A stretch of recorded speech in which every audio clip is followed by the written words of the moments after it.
Shit, Tupac's greatest hits. Speaking of changes, I wanna change this game like I'm losing in Madden, 30-6. Like that, y'all. Some people they fiend for things they've already seen. I think they wanted me to be like that, y'all. But it wasn't my scene. I started doing these things that made them say they can't do it like that, y'all. What is up, Lock City, and welcome back to Spokast. It has been way too long, but here we are for the first full episode of 2024. Today on the podcast, we have the one and only Chef Chad White. He's been a dream guest since we started this podcast back in 2019, and you know him from season 13 of Top Chef. Here in Spokane, he's been the Inlander's Best of Chef 8 years running, or maybe it's 7, I can't keep track.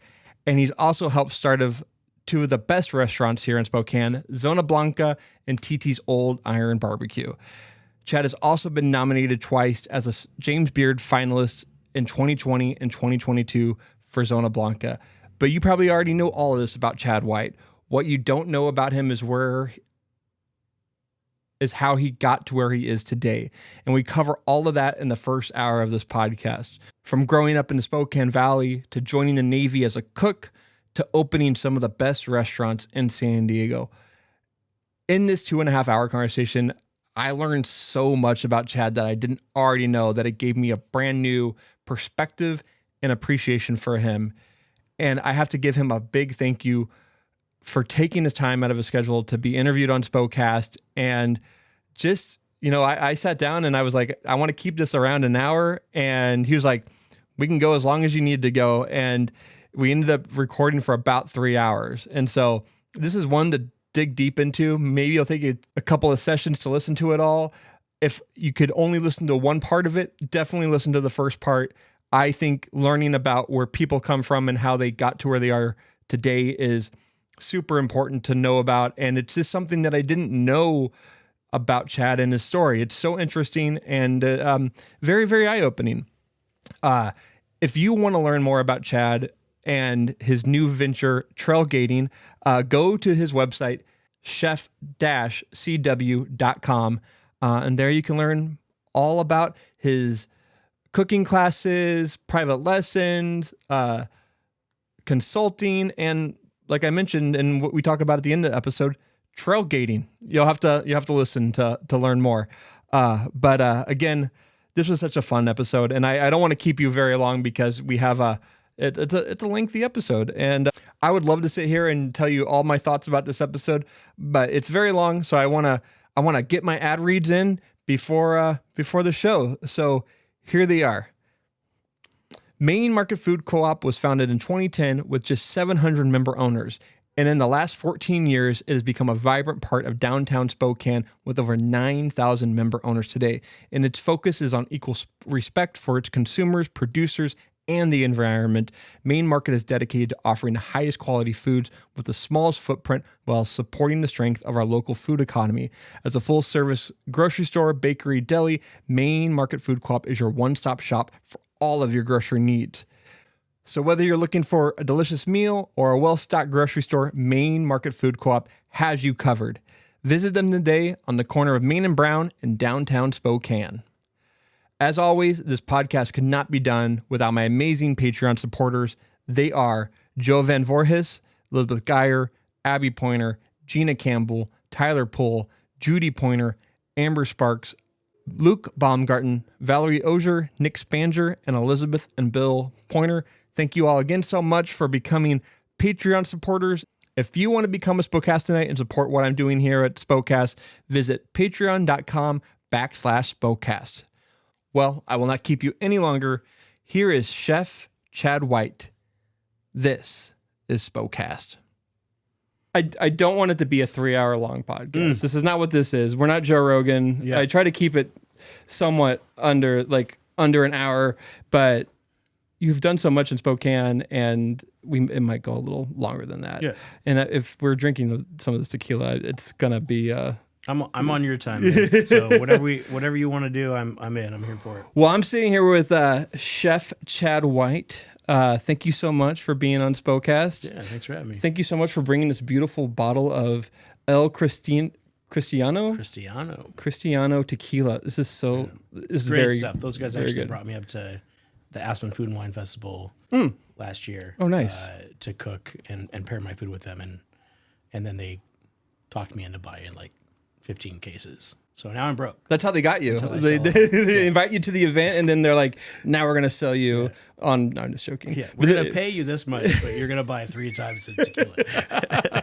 Oh, that's awesome. So, born and raised in Spokane, right? Yeah, in the Spokane Valley. Spokane Valley Hospital? No, Deaconess. Oh, Deaconess. Yeah, Okay. but I grew up in the valley. You grew up in the valley.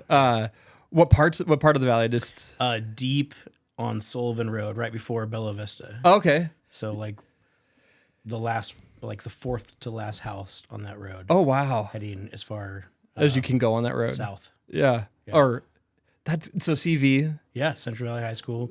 I went to junior high at Horizon Oh, okay. because I had transferred out of a private school. Evergreen was full, Yeah. popular school. Went to Horizon, basically became a Titan by like where you like going to junior junior high high there. Yeah. But I wasn't, because of zoning, I wasn't allowed to go there.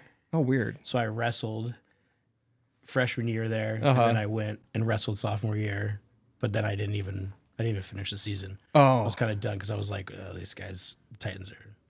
I mean, the wrestling coach at UI is notorious. I mean, he's like you know, one of the best, right? Mr. Owen. Yeah, I mean, Yeah.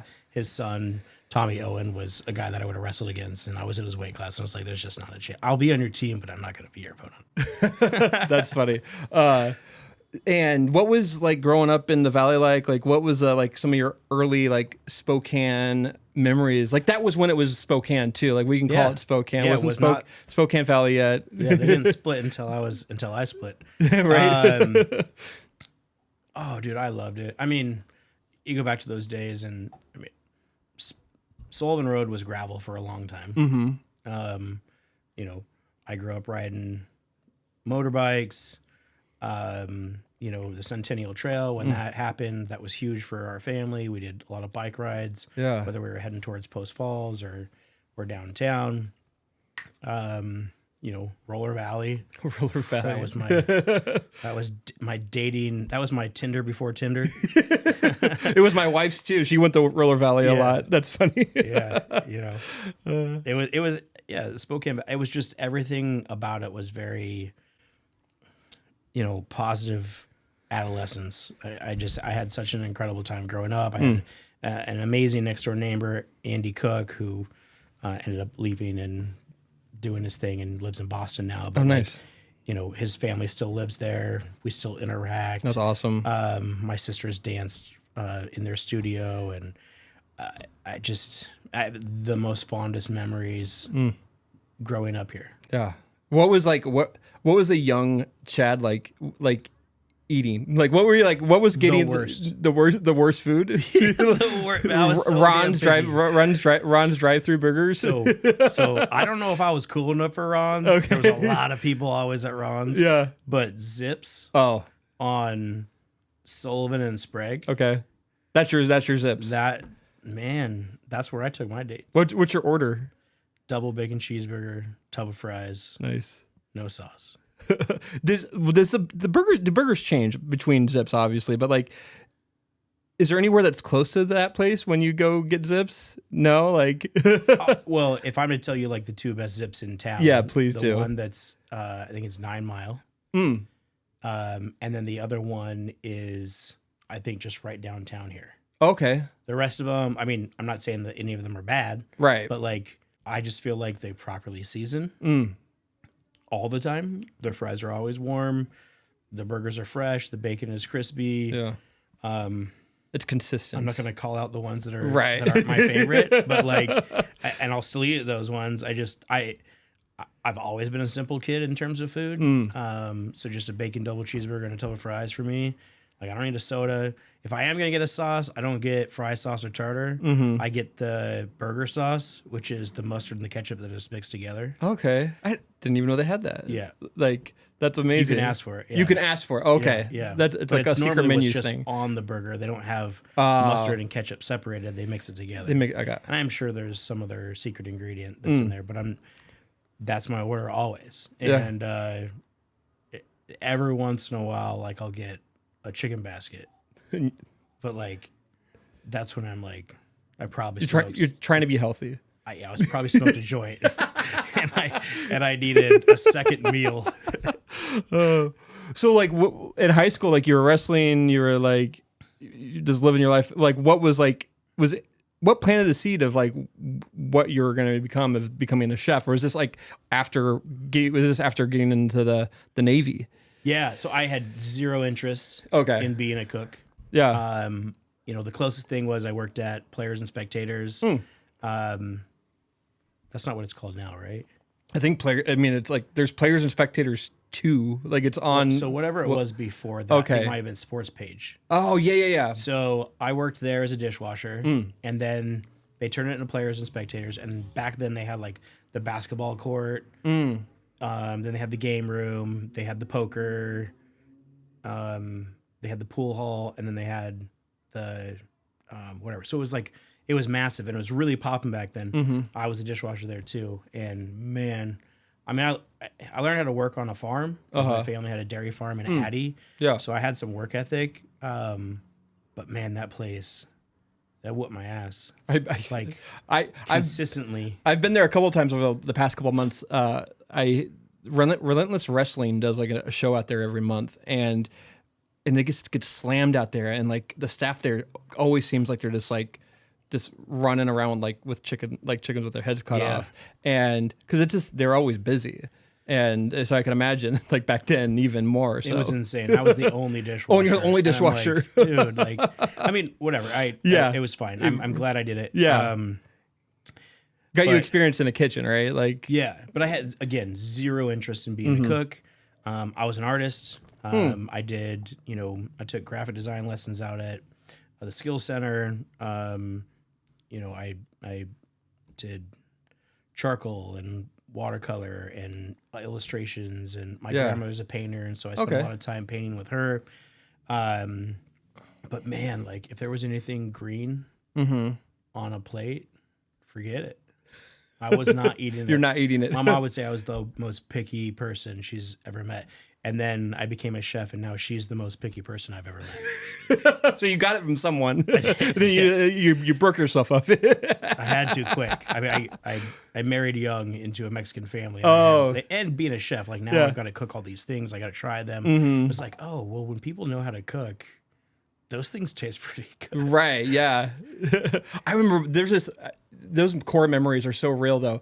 My parents, like when I was like 5 years old, like rolled out this freaking like gross ass spinach. Like, you know how you think of spinach? Like it's just like it's green, it's mushy, and like they like put it on my plate. Like, and I remember we lived in St. Louis, Missouri. They put it on my plate, they made me eat it, and it made me like gag like to the point of like almost puking. Was it canned spinach? It was canned spinach. So Yeah. Like I don't know what my parents were thinking trying to feed me canned spinach. But this is like an 80s. Like it was in the 80s. Like my parents didn't even really know what they were probably giving me. I think they still serve that in the Navy. Oh, really? I'm pretty sure. Because I was making it. I was like, this is edible. Oh, that's funny. So I should ask, like, what brought your family to Spokane? So, my mother grew up in Seaside, Oregon. Okay. Oh, nice. I love that place. I don't have a lot of memory there, other than like as an adult, I've gone there and visited and checked it out. Not to visit family or anything like that. Yeah. My mother and my grandparents lived there, and then they moved here. My grandfather was in auto sales.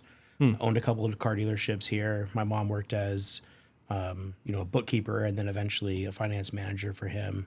And then I was born, and my mom's still in the industry. She works in RV finance now. And then my grandfather ended up retiring and moving to Mexico to start 4 more businesses. Oh, wow. Where he lives now. Yeah. And so that's really as much I know about how they got here. But Oregon was kind of their segue. Yeah. What what did your dad do? So I have two fathers. Okay. Had two fathers. Yeah. My stepfather raised me, and he was in car auto sales as well. He had a car dealership here, and then he had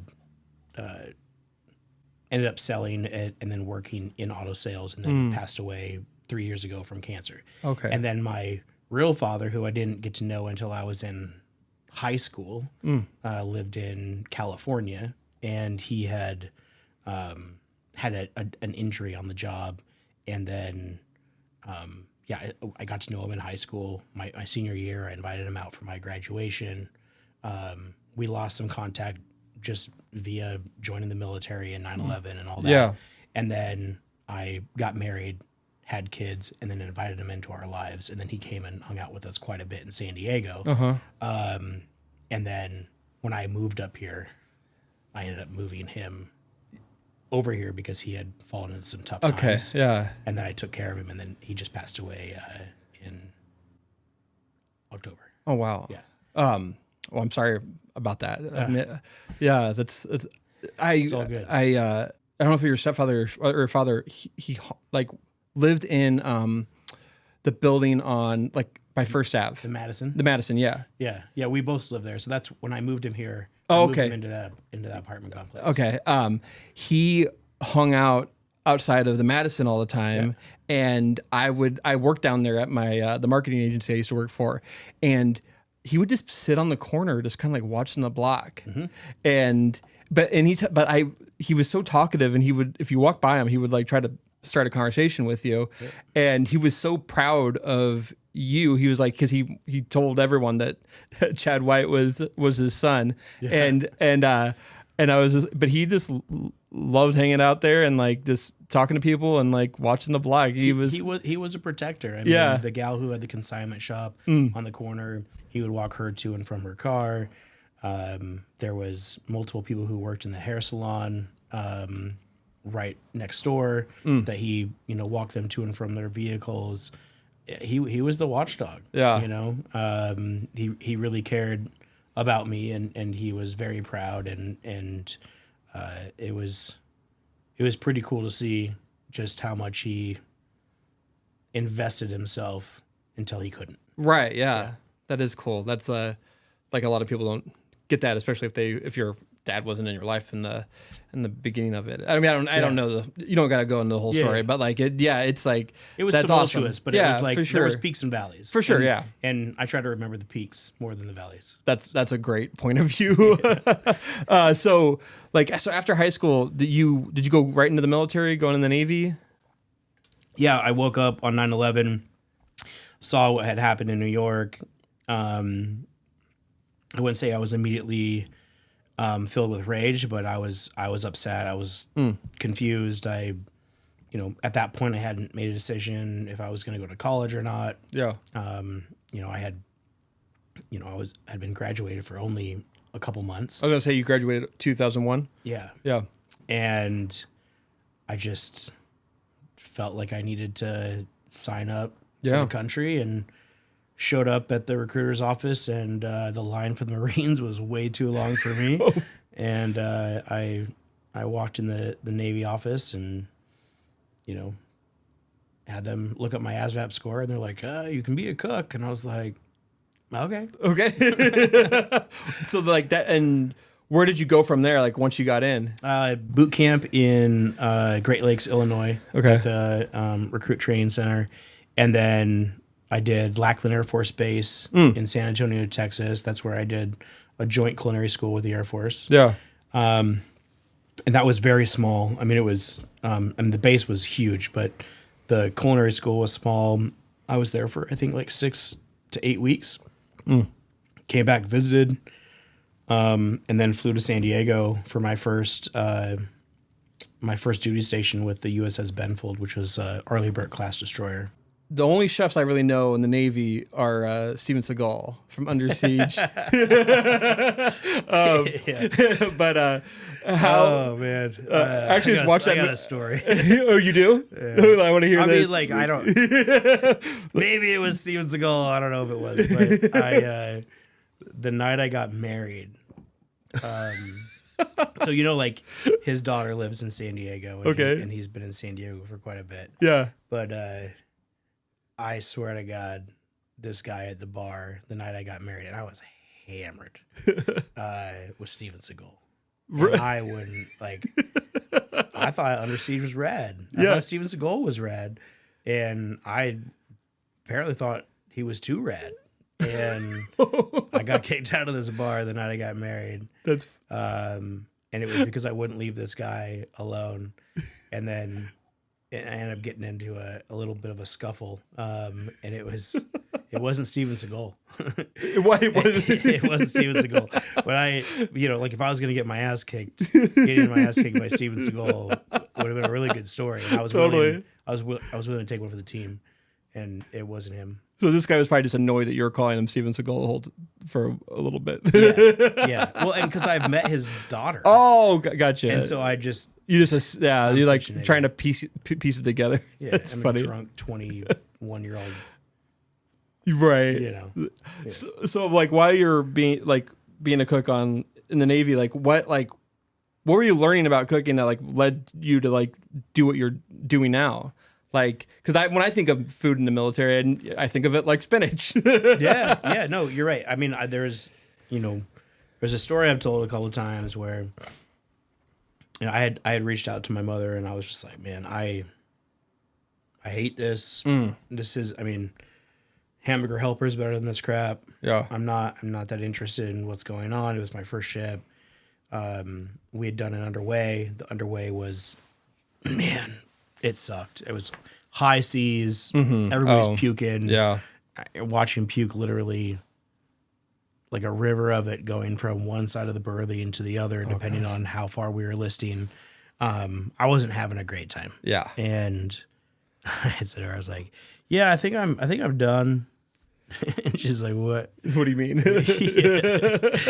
Explain to me your thought process here. I was like, well, I just, I think I want to go back to art. She's like, yeah, you're stuck for a minute. Yeah. You're going to be breaking big rocks into little rocks. And I didn't even know what that meant in Leavenworth. I thought Leavenworth was Leavenworth over here. Mm-hmm. I don't know. So she basically had broke it down to me. She's like, so what specifically do you put food on?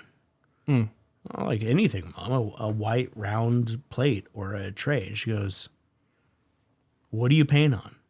A canvas? And she goes, yeah. Are you not hearing yourself talk? That is, paint on it with food. Yeah. The plate's a canvas, dude. I love that. That's awesome. And I wouldn't say it was an immediate light bulb went on reaction. But my mom was really great about following through. And she sent me, Bobby Flay, Boy Meets Grill, and Mesa Grill, which is his high-end, New York and Vegas restaurant that was, Southwest cuisine with bright colors and big flavors. And it was more artistic than it really was anything. And Jose Andres's, different books that he had, and Ferran Adria, and they were all very avant-garde. And I was like, yeah, but I don't I'm really just not interested in the food. And this and that. She goes, just forget about the food for a minute. Yeah. Go buy ingredients, turn them into paint. Yeah. And paint on them. Use these different textures. Use your imagination. You've got it. You can do it. And I was like, they won't let me do that in the Navy. She goes, then do it on your off time. You got to figure it out, dude. Otherwise, this is going to be miserable your entire time. And so I took some of her direction and applied it. And then I started to enjoy food, especially when I started traveling to different countries.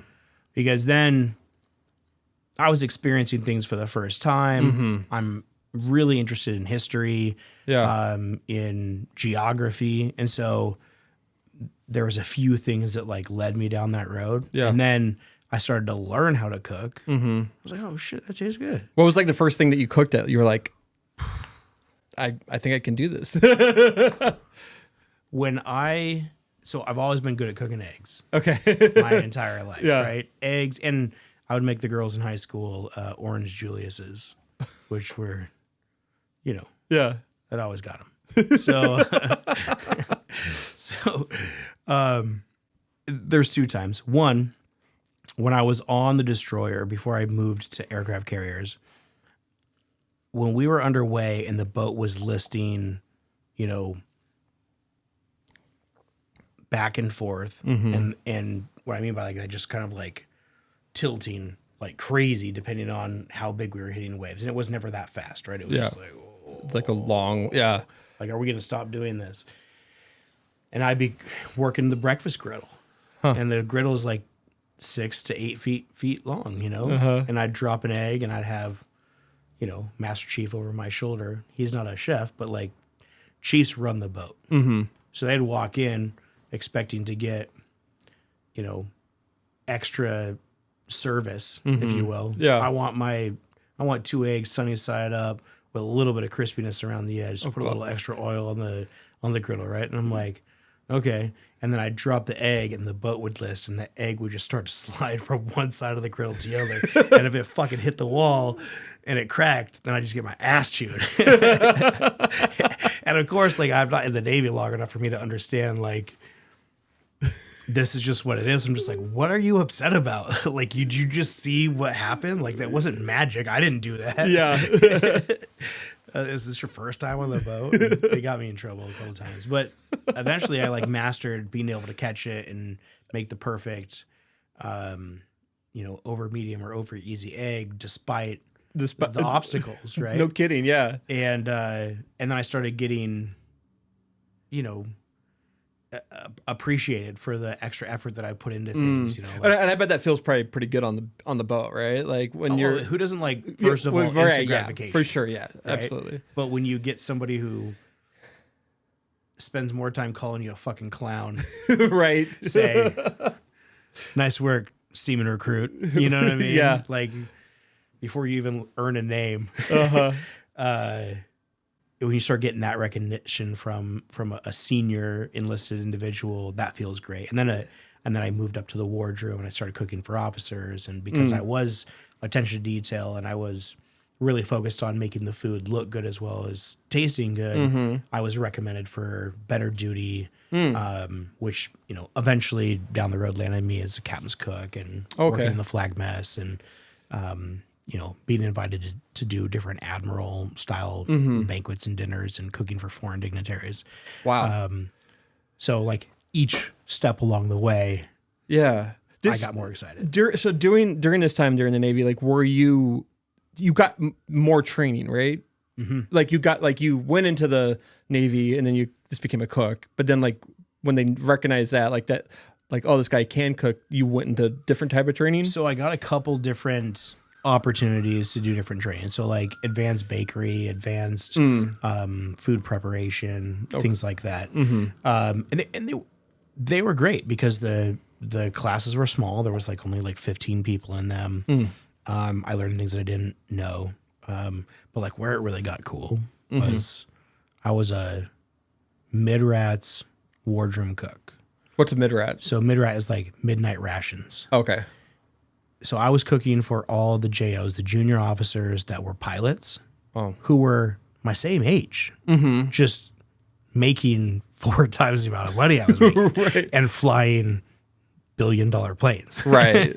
No big freaking deal. Right? No, yeah. And so I would always go out of my way to make sure that they had the best food experience coming through the chow line. And the mid-rats job, like nobody wants to do that. They don't want to stay up through the night. Nobody's around. Like, you know, half the lights are off on the ship. Like, it's just kind of a weird, you know, nobody likes graveyard shifts. Well, I took advantage of it. And every time I went out in town on port calls, the junior officers recognized me. And I was getting all my drinks taken care of. People were buying me hotel rooms. Like, I was just nuts. Like, Yeah. I would go to like, I'd be in Perth and they'd take me to this like 5-star restaurant and, you know, Yeah. you're a chef, like you got to come to this place we went to last night. That's my treat, blah, blah, blah. You think you could do some of this on the ship? And I'm like, well, I get the ingredients probably. But, like, but it was just, that made that was hospitality. Mm-hmm. And I fell in love with giving people an experience that they didn't expect. And that became, I think, the like driving force to put me in the position where I am today. I was going to say, I feel like all the restaurants I've been at of yours in Spokane, like that's kind of like the through line is the experience. Like I remember the first time with the Zona Blanca, I got I'm going to butcher this, but the Doritos, Dory Locos. Dory Locos. Yeah. And Not exactly the most gourmet thing ever. No, but the presentation of it is just like, it's in a Doritos bag, but then it has like all the like, something about it was just like, I shouldn't like this, but it was just beautiful and it tasted, and I love a lot of acid and spiciness in my food, but also has like the candies in it too. Like, it's just, and so I think it about was a that. surprise. Yeah, exactly. Right. Like at the end of the day. Yeah. And it's experience. It's fun. Yeah. And there's a story behind it and people could get behind it. Some people are just like, you suck. Like, this is terrible. Right. Yeah. Why would you ever, and then you tell them the story and they're like, oh yeah, I get that. Like I understand. But yeah, and that's why it's still on the menu today. Yeah. I don't want it to be on the menu. I want to create new things and evolve away from what I opened Zona Blanca to be. But I'll be honest, man, Spokane holds you handcuffed to. Well, that's so true. I mean, you're in Spokane and like first of all, there's like, I don't even know the percentage of Hispanic population in Spokane. It's very low. And it's a lot bigger than you think it is. Yeah. I mean, it's, in percentage wise, right? But like, but the Dory Locos is like that's like Hispanic, like it's a street snack. It's a street snack. Like it's like my brother who used to coach basketball down in like Walla Walla, he would drive his players, to and from basketball games, and they would, since they were in Walla Walla playing basketball, they'd go all the way over to like Hood River to play games. Yeah. And his guys would always get like they'd get like bags of like chips, and then they would pour a bunch of like hot sauce in it. Salsa Valentina. Yeah. And probably Tostitos. Tostitos. Yeah, that's what it was. And I was like, oh, so that's where like Chad got it from. Dory Locos is a spin-off of a traditional street snack from Tijuana called Tosti Locos. Oh, okay. And so it's if you go to a Cholos game or a soccer game, football, whatever, however you want to call it, you go to a bullfighting event, they have carnival style snacks. Well, Tosti Locos is like a carnival style snack. It's their, waffle fries with nacho cheese on it, or their smoked turkey leg that we have at our fairgrounds. Yeah. And it's also like an item that is sold on like in long lines waiting across the border. Right. And so it's evolved in a lot of different ways, but in Mexico City is where I had the Dory Locos. And I was like, Washington just legalized marijuana. This is the total stoner snack. Yeah. And then when I found out where I was putting Zona next to Lucky Leaf, I was like, oh, I'm going to get them all. Yeah. That's funny. Munchies. So how 300 long, steps this way. did you put some advertising down there? I actually became pretty good friends with Dave and Shiloh who operate the business. And they're incredible human beings. We vacationed a couple times together when I first moved here. But yeah, we would do some promotional things together, and I would support them and they'd support us. And smart. It was a good marketing tool. So how long were you in the Navy for then? Just 4 years. Just 4 years. Okay. Yeah. And so after the Navy, you venture out into San Diego, and like, what was your first job in San Diego? So I actually, the reason I had left the Navy, because I had an option to stay in. I had an option to stay in and star to a promotion. And I had option to go work in the White House. Oh, wow. I had an option to go to Corpus Christi, and then I think I had an option for like a subtender in Italy, right? But I was married, so uprooting my family would have been very difficult to do. I was told all the worst versions of a story of, well, you're only a third-class petty officer. If you go to the White House, you're just going to be a freaking dishwasher. And I'm like, stupid me, I listened. Yeah. But also at the same time, thank God I did listen, because shortly after having like the option to choose, I was given an opportunity to do an externship at the Hotel del Coronado as a cook because of my just how well I performed in the Navy. I only picked a few people from our boat ship, if you will. And so I did an externship there, and within 24 hours, the executive chef of the hotel offered me a job. Wow. Told me that I had something in me that, I didn't have all the talent in the world, but I had a lot of drive and I had a lot of attention to detail, and I cared about what I did, and I worked harder than anyone that he saw come in. And I had a maturity about me, because at that time I was managing 100-person working parties when we'd have store unloads. And like what, you're like only like 23, 22? 23. Wow, yeah. Yeah. It's like you're young, but you also like have like you have some good experience, and you're also professional. Yeah, exactly. Yeah. So, which you don't get from a lot of 23-year-olds. No, yeah.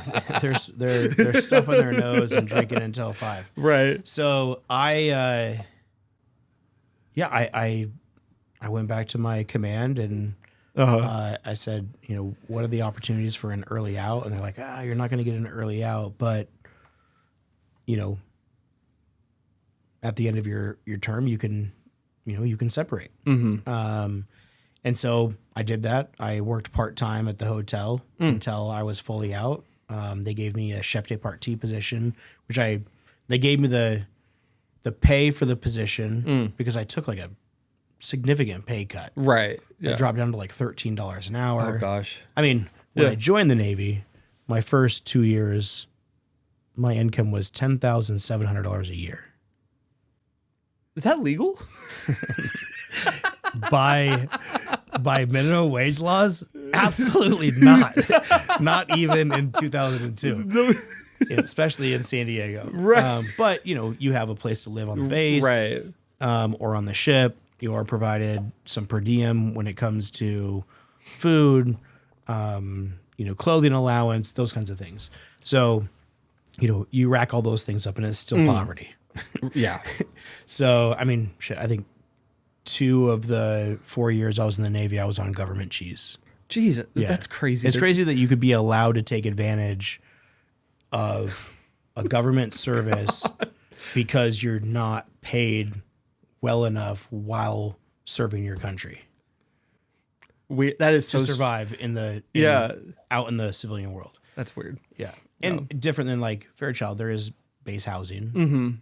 The only people who had base housing in San Diego were officers of like a very high also caliber. like you're living off base in San San Diego. Yeah. Oh my God. Yeah, it was tough. And then, when I did get married, so I wasn't living off base at the 10,700, but when I did get married, I got a pay increase. I got, married pay, and then I got housing allowance, which was still barely enough to survive. Yeah. And we had kids, and so I got a little bit of income from that to support the family, but still very much under the poverty level in comparison to what it would cost to live in San Diego. In fact, poverty here, right? Yeah, for sure. So, yeah, but I took I went from a $40,000 a year job when I left the military to making $13.69 an hour. Yeah.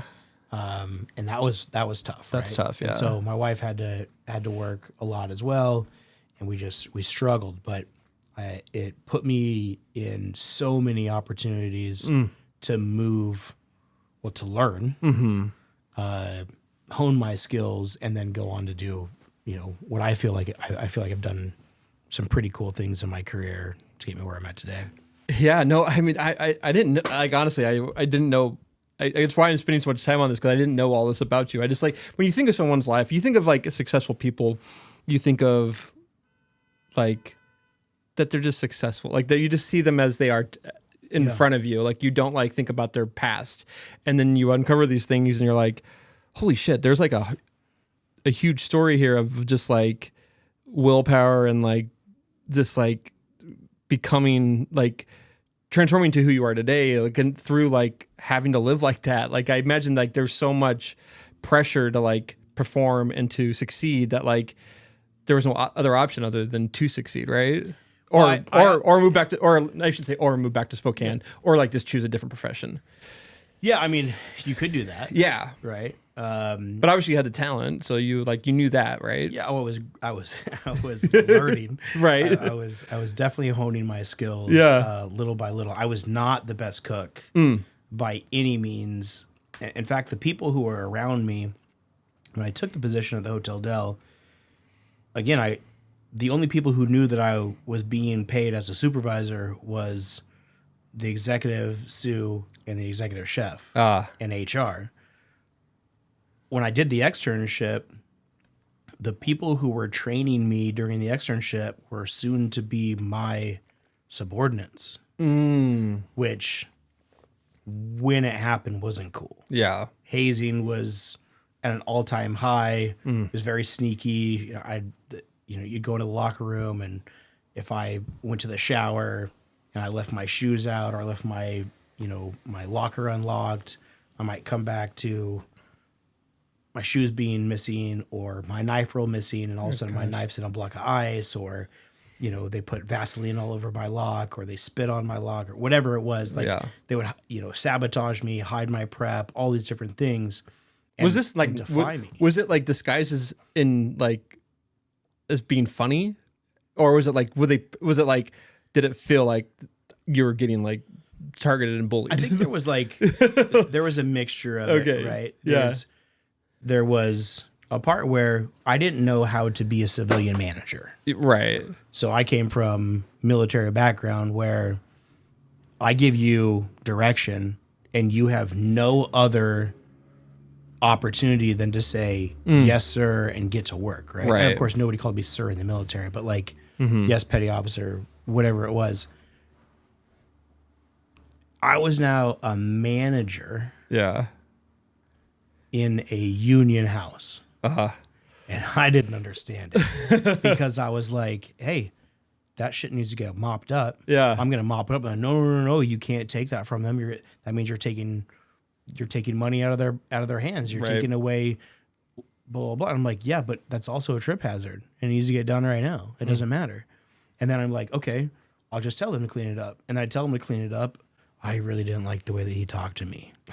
And it was just like, oh my God, what is going on? I just didn't understand it because I had been, when I grew up in an environment where my stepfather was a Marine, my father was a Marine, my parents were business owners, my grandfather owned a dairy farm, my uncles worked on the dairy farm. It was like, just a lot of this is what you're going to do, and we're not going to discuss it any further. Yeah. And then going to the military and having that same deal coming out of it, man, I had such a learning curve. Yeah. It was really hard. I found myself in HR a lot. But I was also conscious and remorseful. Like I had an understanding like, I do need to make some changes. I understand I came from a war era and a very like strict background where, if we don't follow orders properly, people die. Right. Right. Mm-hmm. This isn't war. This isn't war, right? like no one's dying here. This dude just needs to clean up after himself when he's making omelets. Yeah. You know what I mean? So, it was difficult. And even like going from there into corporate as an executive chef at Hilton Hotels later on in my career, not, a couple years later in my career, I spent, I think, like majority of my time defending myself in HR because, again, I'm like, man, like, we have $100,000 in catering today, and I've got like these 4 morons that can't show up on time, are fighting with each other in the parking lot. One dude's doing dope outside. Like, I need these people to get their job done. I'm sorry I wasn't, so polite with my words. But I learned. You learned. I learned, I guess, kind of. Yeah. But I learned. Like, so you spend a lot of time in like the hospitality, like, well, I mean, I guess food owning restaurants is hospitality, but like, when did you get into like not a hotel kitchen? So I went, or I guess I should say a hotel kitchen, but like a restaurant, yeah. So I chose to leave in 2009. Okay. I chose to leave Hilton Hotels, where I was the executive chef at the golf course. Golf. Oh, like at Torrey resort. Pines? No. Oh. It was actually a Hilton property. It was a DoubleTree Golf Resort. It was the Arnold Palmer course in Rancho Penasquitas. Huh. But it owned by Hilton. Yeah. Or managed by Hilton, if you will. And so we had all the Hilton standards. Oh, wow. Which was like the military. Yeah. It just with please and thank yous. And it's also union too. That one was not a union. That wasn't union. Okay. Yeah, it was smaller. Okay. Privately owned, but Hilton managed. Yeah. And so that was my first executive chef job. And I spent, again, a lot of my time in HR, in EC meetings. So being a part of the executive committee, I was 26 years old. Gosh. Yeah. I was the youngest by a decade. Yeah. As an EC member. And then, I didn't even know what P&L meant when I showed up there. And all of a sudden I'm like in spreadsheet hell. Oh my gosh. Now I'm a wizard. I can't even understand a P&L, so maybe you could teach me some after this. Yeah. I would say my CPA would be like, yeah, you don't really understand it that well either, Chad. So who are you trying to fool? But I left after 2 years with Hilton Hotels and went to a fine dining restaurant called Roseville, and that didn't last long. The company had closed, but upon exiting that, I was supposed to do this dinner for this billionaire, and she was involved in employment law, but she was very in love with supporting the local community, farmers, knowing where your food is coming from. Yeah. And she invested a lot of her financial resources into those things. Yeah. And she had invited me up to cook at her house, and I was just a guest for an event where she had all these insane chefs. I didn't even understand why I was there. You're cooking for these insane chefs. I was cooking as a chef among all these other chefs. So we did this farm dinner. Yeah. And it ended up turning into an organization called the Berry Good Foundation. Okay. And so it's a foundation that helps support local farm agriculture. She was a big advocate for fighting against Monsanto and ConAgra and big ag. Is right? Jason Mraz part of this? Is he? Yes. Yeah, because Jason Mraz is from San Diego, and he's all about that. Yeah, I met him a couple times at her house. Yeah. Oh, okay. Yeah. They're very close friends. Yeah. Yeah. So he sang at the event a couple times. Yeah. Just very, very, very nice guy. Yeah. So I was invited to the first one that they did, and each chef did a course, and she needed another chef to do a second course, and I was like, yeah, I'll do it. And so I did a lamb belly course with pickled blueberries and a blueberry gastrique, and then I did a foie gras dish, and all utilizing ingredients from berries from her own ranch. Oh, that's so cool. Yeah. On the cliffs of La Jolla. Right. Yeah. It was like a 12-acre ranch on the cliffs of La Jolla, which is nuts. Like a $40 million mansion. Right. And so I do that. The next week I'm supposed to do a dinner for them at Roseville. Roseville closes. Oh gosh, that quick. I contact her and I'm just like, man, I'm so sorry. I was going to do this dinner. I just came to her house and picked up all these tomatoes from her garden. Yeah. I was going to use stuff from her garden for the dinner. And she's like, it's okay. whatever. But I have an event coming up. It's a magazine issue rollout with San Diego. I think it was Ranch and Coast magazine. It's for like 50 people. Could you do the dinner? And I was like, oh my God, really? And she's like, yeah. I said, well, what's the budget? And she goes, like 20 grand. I was like, do you know how to budget then? So did you say 20 grand? Like, well, part of that's to pay yourself, and then part of it's to make the dinner, right? Yeah. And I'm just like, for 40 people, Oh my God. 20,000, like that's crazy. Like, what do you want me to serve? And she's like, whatever you want to serve. Oh wow. And so of course, like I didn't make a fucking penny on the damn thing because you know what I did? You I did 14 fucking courses. and I blew their minds. That's awesome. I blew my Yeah. mind, I blew their minds, and then she gave me opportunities, and I helped her build an organic certification for a cupcake company that she had, and then she helped finance a bacon jam concept that I had started, and then I made money from that to then become a partner in a restaurant, and that was the first restaurant that I owned, which was Sea Rocket Bistro Okay. in North Park. And it was a sustainable seafood restaurant where we hyper focused on, serving things like sardines and sea urchin and, local black cod, just anything that was, whether it would be bait fish, but extremely locally harvested, only using local fishermen, not large boats. So this is during the what year is this? Like 2010, 2012? This was 2010. Okay. This is when that was just starting, that movement was just starting. Cause that idea of eating locally, didn't really exist yet. It was starting. Yeah. We were at the beginning of a very huge boom. Yeah. In that farms were starting to pop up in different areas, and they were getting involved with local chefs, and Chino Farms is a place that we were purchasing from, which Wolfgang Puck and That's crazy. Thomas Keller and all these different people from LA are buying product from Chino Farms, which was just right up the road from us. And, so I was a big fan of Chris Constantino, and he was known for serving offal. So basically organ meats from animals. And I started down the road of serving organ meats from fish, which landed me a lot of attention.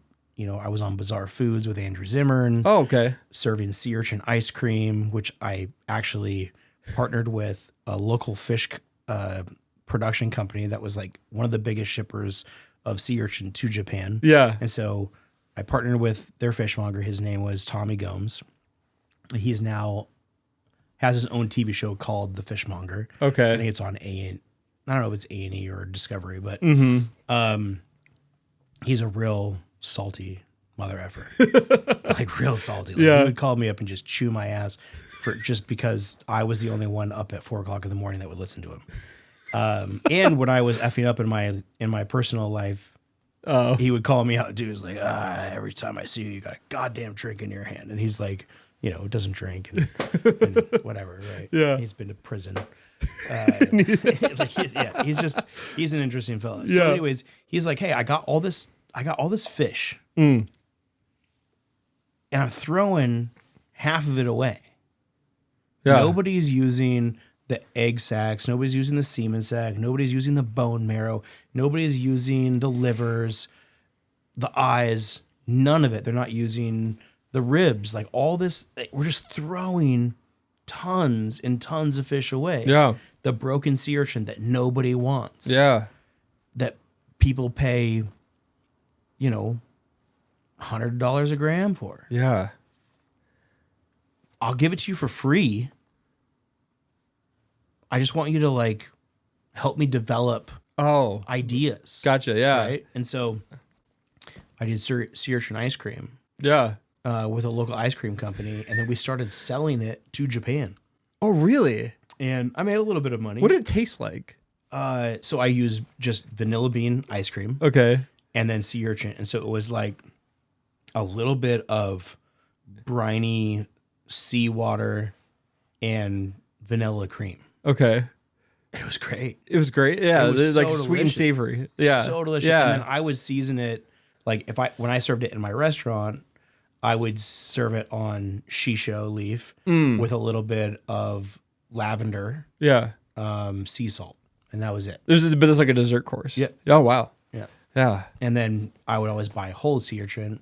We'd have sea urchin like 5 different ways on the menu. It was crazy. Because you're just using You're just using it different ways. I was either serving it whole and live. Yeah. So it was moving around on the table. Oh my god. And you know, That's crazy. Well, if you once think or about it, twice a day, we'd get some lady that would lose her freaking marbles. What is this alien? Is it going to eat me? Like, oh my god, you know. Yeah. Well, when you think about eating sushi, like it's just like it'd probably be better if you ate it a lot. I don't know if that's actually It's true. fresher. It's fresher. Yeah. I mean, that's funny. I mean, the minute you take it out of its shell, it's just deteriorating. So yeah, that was a really cool restaurant. Yeah. And it got me, you know, the stuff that I did at that restaurant is where I'm at today. I mean, I feel like everything that I've done along the way is obviously footsteps to where I've gotten in my career. But that one is like, I had so much publicity that I didn't know how to cope or deal with it. And it's funny saying that because I look at I know real celebrities. Yeah. Like now in my life, I've met people who it's laughable. Right. But back then, I mean, even prior to Top Chef, that's what I remember of I could not go anywhere in San Diego without being recognized. I was on. Oh, even before Top Chef. Even before Top I didn't. Chef. Wow. I was in magazines. I was in the newspaper. I was on the news all the time.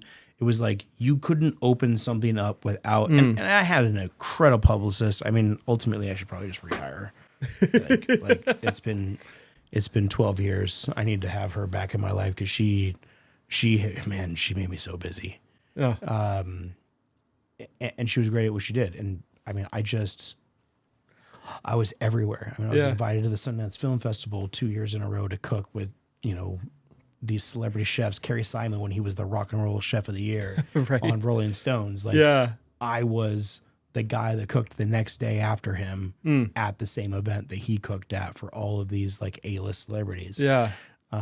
Cooking for the Black Eyed Peas. I was just it was insane, the opportunity that I had gotten from that restaurant alone. Yeah. And that was just the beginning. And so did that lead to Top Chef That led to... or another restaurant? It did. It led to multiple things. I actually got a Brian Malarkey, who was on Top Chef a couple times. Yeah. And now he's, on Guy's Grocery Games, and he's got, a lot of different TV deals and, his own olive oil line and all of his restaurants. I mean, he's a multimillionaire, right? He came into my restaurant and he had made a comment. He was there with all of his executive committee and a couple of his executive chefs and partners. And he's like, man, this meal is fantastic. He's like, I could see why you're the second best seafood chef in San Diego. That's funny. and I was like, Brian, that's yeah, I can see why you'd think I'm the second best. I said, obviously I've gotten your attention. So, I mean, if you want to call me second best, that's fine. And he knew what I was saying. Right. I was a little bit cocky about it because I was just like, you're kind of being a dick. And at the end of the meal, he goes, what do you think about the second best seafood chef and the first and the best seafood chef in San Diego partner up and doing a project together? And I was like, is this your apology? and clearly far more successful than I was. And even to this day, where I'm at today, he knows what he's doing. He's a very talented individual, and he's got extreme amount of charisma. We opened up a restaurant called Gabardine, and it was a Portuguese seafood restaurant in a Portuguese village in San Diego in Point Loma. Oh, wow. and it was rad. That's cool. It was a lot of fun, but it was too rad because now I'm a partner in a nightclub owned company, and I was going through a divorce. And I had too much fun. Yeah. I had way too much fun. It was too much for my maturity at the time, and we ended up parting ways due to just, again, given way too much, way too soon in my career. I was in the nightclub every freaking night doing bottle service and just having a blast. And right. I needed the break that I was given. And so we parted ways. I ended up opening up. I ended up going on a couple different trips to Mexico. One of which was like a 17-day excursion with these nomadic Mexicans. I was the only American from Tijuana all the way to Cabo. Oh, wow. Down the Sea of Cortez. And I saw everything I should and everything I shouldn't on that trip. And I learned some great things and some things I'll never mention. And I earned an extreme amount of respect from these people. And 4 months later, I signed a deal to open up a restaurant in Tijuana, Mexico. Wow. And that restaurant just had its 10-year anniversary. That's crazy. In December. What's it called? La Justina. Oh, wow. Then, so like you helped open that and like, wow. I was an owner for 7 years. Okay. And then because of all the things that I was doing here in Spokane and some political things that were going on down there at the time, I decided to step away. But there's negotiations going on right now for me to be involved in another project with the current owner. Well, that's great. Well, like it seems like San Diego's like definitely like your home away from home. Like I love San Diego, and now it's like a direct flight. So like it's great to be able to get down there. So during that like season 13, like so this was like 2015 when that season premiered. Yeah. All of a sudden there's Chad White on it, who is from San Diego, who was based in San Diego, but from Spokane. Like I had no idea who you were until that first episode. Yeah. Because I don't even know if they even talked too much about it. I think it maybe in Spokane, like it became known, but like I didn't. Well, yeah. I mean, I moved back to Spokane December 10th. That's crazy. Do they talent scout like people to be on that show? Like they do. So there's a couple different ways you can get on a show. So once you've been on the show, they'll reach out to you and say, hey, who do you recommend to go on the show? Gotcha. While I was working with Brian, right. I think the question was asked. That's my assumption. I don't know if that's the case or not. I was lucky. I got fast tracked. I didn't have to go and stand in line in LA. I didn't have to send in a bunch of paperwork other than what was sent to me and requested to me by the recruiting team. I did have to fly to LA to do like a sit down with us. I had to do a psych eval. I had to do an interview with the producers and one of the directors and so on and so forth. Right. But other than that, man, it was just like, hey, publicists, I need you to send all this information in. Yeah. They need these kind of photos. They need these kind of recipes. They need whatever. Let's shoot some video. And I got on the show. Yeah. And it was, in my opinion, it was pretty easy. But I've talked to other people where like, they've spent hours standing outside and gone through like multiple casting auditions and they didn't get into it. Yeah. So I just feel very fortunate that it seems like one of those things. Like it's probably an amazing experience. Yeah. And then like, I didn't know about all your history in San Diego before you were on Top Chef. So like, it seems like you're already pretty like famous down there. But like, what was like about being on Top Chef that like helped your career? But like, what also like about it is like to your detriment? Like, because I feel like there's also part of that a little bit, right? Like, yeah, I mean, man, I don't know. Like, that's a good question. I mean, it's had a very positive impact on my career. Yeah. Especially like while I was on the show and getting a project started here in Spokane. I mean, it's hard to make it in this city as a restaurant that isn't corporate. Yeah. That doesn't have financial layers and backers of people who are in it for the long game. So to let alone doing concepts that maybe aren't understood by majority of the population. Right. You know what I mean? Totally. Like, I feel like when Zona Blanca came to Spokane, it was very much like a ceviche restaurant. Like it did. What's ceviche? Yeah. What? But I think once you go and experience it, like you're like, oh, like this is why I exist here. Like one of the questions I have for you, like you've opened like multiple restaurants in Spokane. Like, how have you gotten away from like not having a burger on your menu? Oh, it's been hard, man.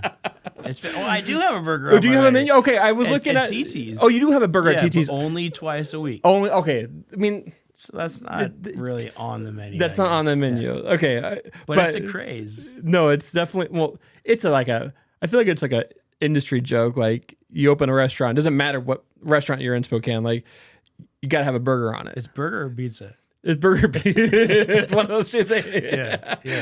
I like them both. But yeah. We don't need to talk about Top Chefs anymore, but the one thing I was going through it, and because I was trying to remember the season, and I was like, man, Chad got kind of the short end of the stick. Like you were safe like through every episode, like, and you were on the top of the episode before you got out, but like before that, like you were never on top, but you were never on the bottom. And like I remember watching and being like, because I remember thinking, like, whenever you watch Top Chef and you think about the producers and you think about like what they're like decisions that they're making, I'm thinking like, well, like he's always been safe and he's been on the top. Like he's not going to get voted out.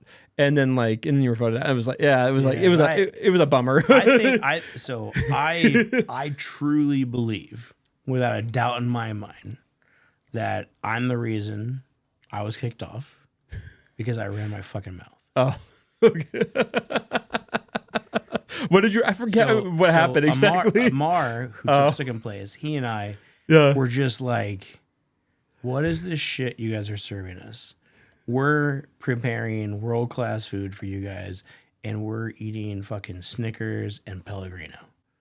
Like, give us are you kidding me? Was Snickers a sponsor? No, but I mean, just like Pellegrino was. But Pellegrino. We just had it was constant shitty snacks all the time. Like we didn't have any like full, like we did, but not healthy full. Like what about a salad? What about what about a steak? What about chicken? What, you know what I mean? Like it was just constant crap that was being fed to us. And the crafties, the people who were doing the catering service, I mean, it was borderline inedible.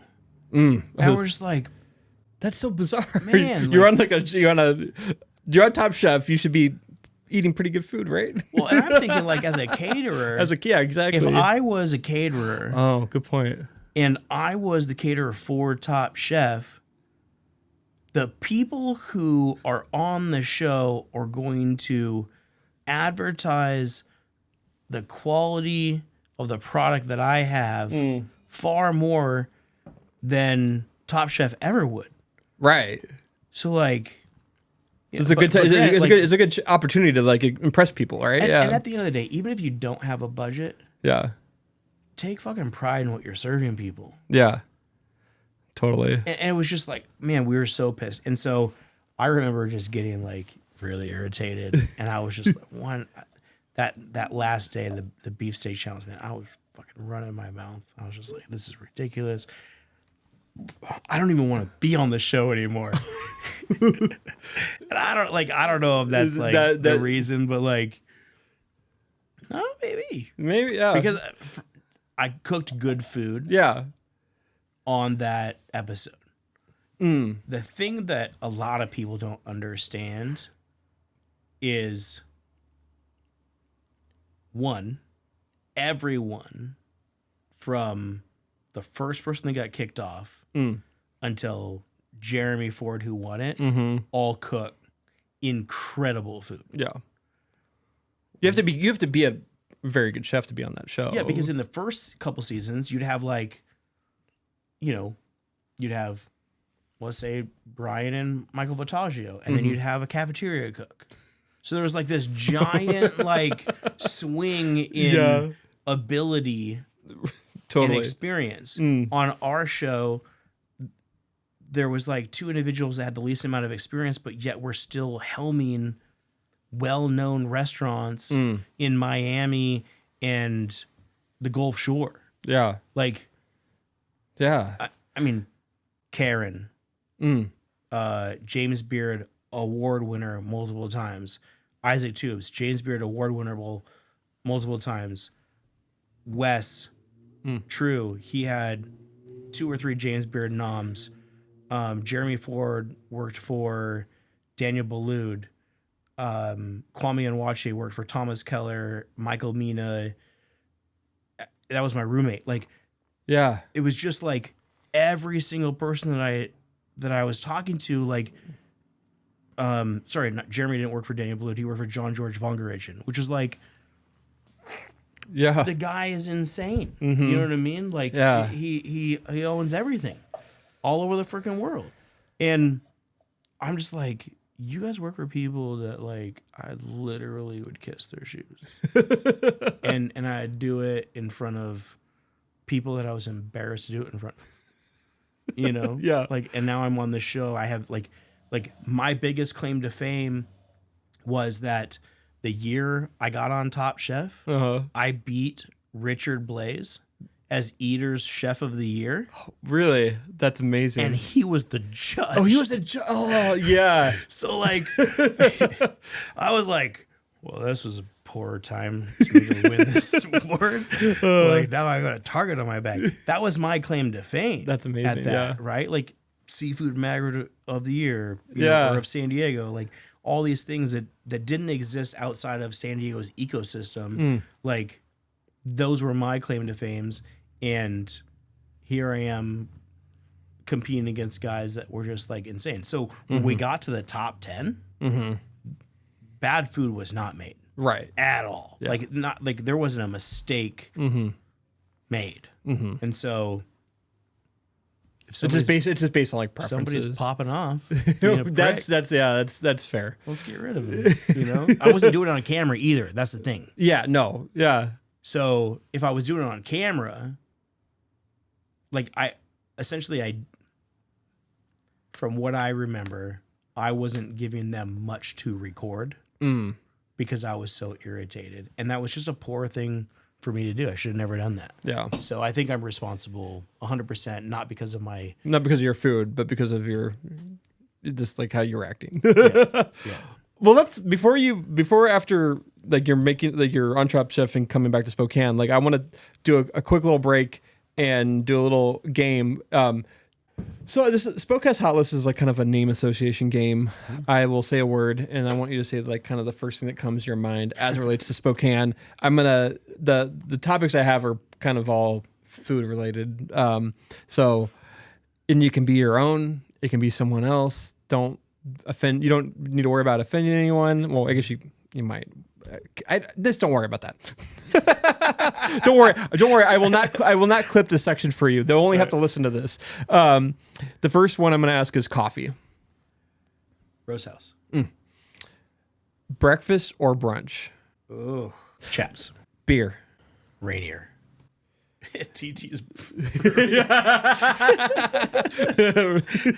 I'm clipping that. Pizza. Oh man, good question. Peas pie. Isaac does a great job. I try to eat there like once a week, but I probably eat there like twice. I really like Veracci's too, or Versalia too. Yeah, but I just, man, they make a foldable pie. They do, and they don't try to. He's a creative guy, but like it's just honest, good pizza. It's really good pizza. He made this freaking pizza last month. It was a baked potato pizza, and it had no business of being a good pizza, but it had like all the pieces of baked potato on a pizza, and it was so good.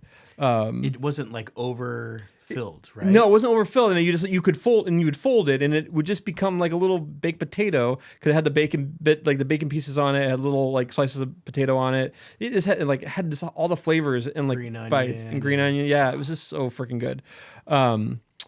Fast food, Zips. not fast food burger. Ooh. Not fast food burger. Durkins. 100%. Correct. Sorry. Sweet treats. Scoop. God damn it, her ice cream is good. That is really good. These are not food questions, but like, what's your favorite neighborhood?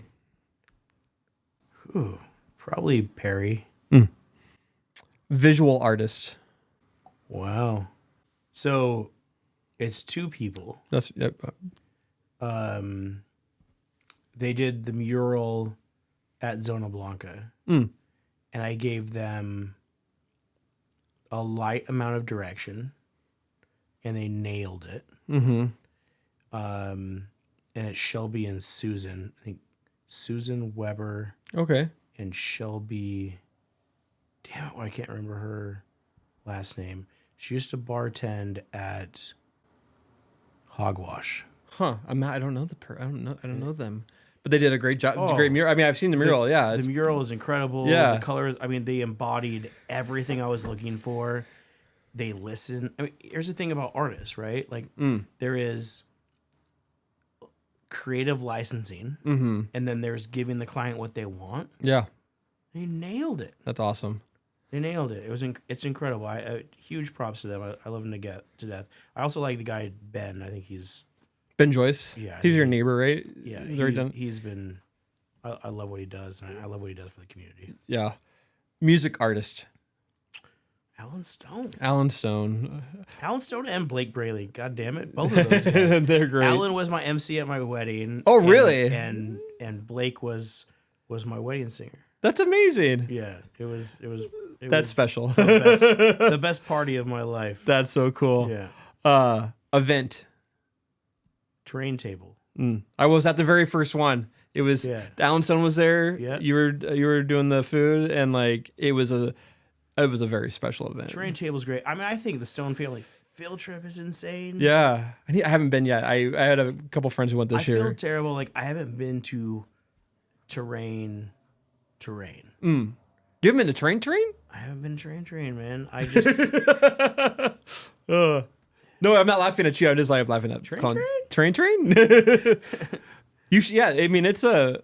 Yeah, I got the opportunity to bring my podcast to Terrain this year, and yeah, it's just such a special event. But like, Terrain Table was like, that was the very first. I mean, they're all very special. I've been to a couple of them, but like the very first one was just like it was kind of magical. Jackie and Ginger are incredible. Yeah. Celeste is incredible. I just recently got my spices in the From Here store. Oh, yeah. Which is really cool. And you got your spices in the From Here store. Yeah. Oh, wow. That's cool. So it's just been, I mean, man, any way I can support them. Yeah. Shout out. Favorite chef, not named Chad White.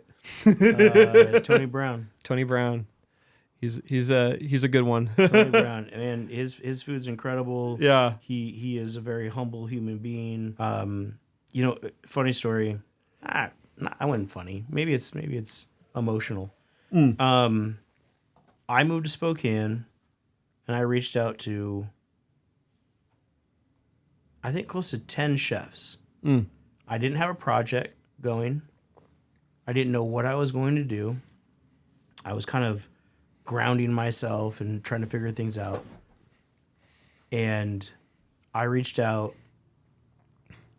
3 of the 10 chefs. I reached out to Tony. I reached out to Jeremy from Sante back in the day. And I reached out to Adam Hegstad. And those 3 chefs agreed to do a dinner with me. And Tony was so cool, I ended up bringing Kwame and Wachi as a guest chef, and Franklin Philip Lee, who got kicked off. So Philip got kicked off before the episode before me. Mm-hmm. Philip has 3 restaurants with Michelin stars now. Oh, wow. Kwame got kicked off after me. Yeah. I think it was either right after me or the person right after that. And Kwame's restaurant, Tatiana, was just voted the #1 restaurant in New York City. That's amazing. Yeah. And they came to the old ruins. They did? Which is Chowder House. Was this like now. what? Yeah. And we did 2 nights of dinners there. Was this public? Yeah, it was public. Oh my God, God. we sold it out quick. Oh, right? maybe that's what it was. Yeah. But yeah, That's so cool. We did a dinner with them, and Tony was just such an incredible host. Yeah. And I've been, not close friends, but like friends with him since then. And to see him get, the James Beard nom last year was awesome. That's really cool. Yeah. There's not another chef that I like would want to receive that more than that right now. And fucking love the guy, man. Yeah. Ruins was will always hold a special place in my heart, but like we would always like try to make it I didn't make it all the time, but like McRuins was just like such a fun night. And in Ruins, like the idea behind it like was always like he did some really special like meal, like this different themes. It's and mind blowing like, how he was able to change the menu so frequently, like a different country each week, and not go bankrupt. Because you're not utilizing even a 80% of what you're purchasing, because you don't know how many people are going to walk through that door. That's it. Yeah, it's not like he had sellouts, right? Like it was reservation based, but like you could also walk in, and so man, like. Yeah, that's what I was going to get into. Impressive. Like when you got here into Spokane, like so you came back to Spokane like during Top Chef or when it was released. Like first of all, like what brought you back to Spokane? Like why? Like you're on Top Chef. Yeah. What happened? Like why? Not what happened, but like why? No, it's a great question. I mean, like why would you leave San Diego?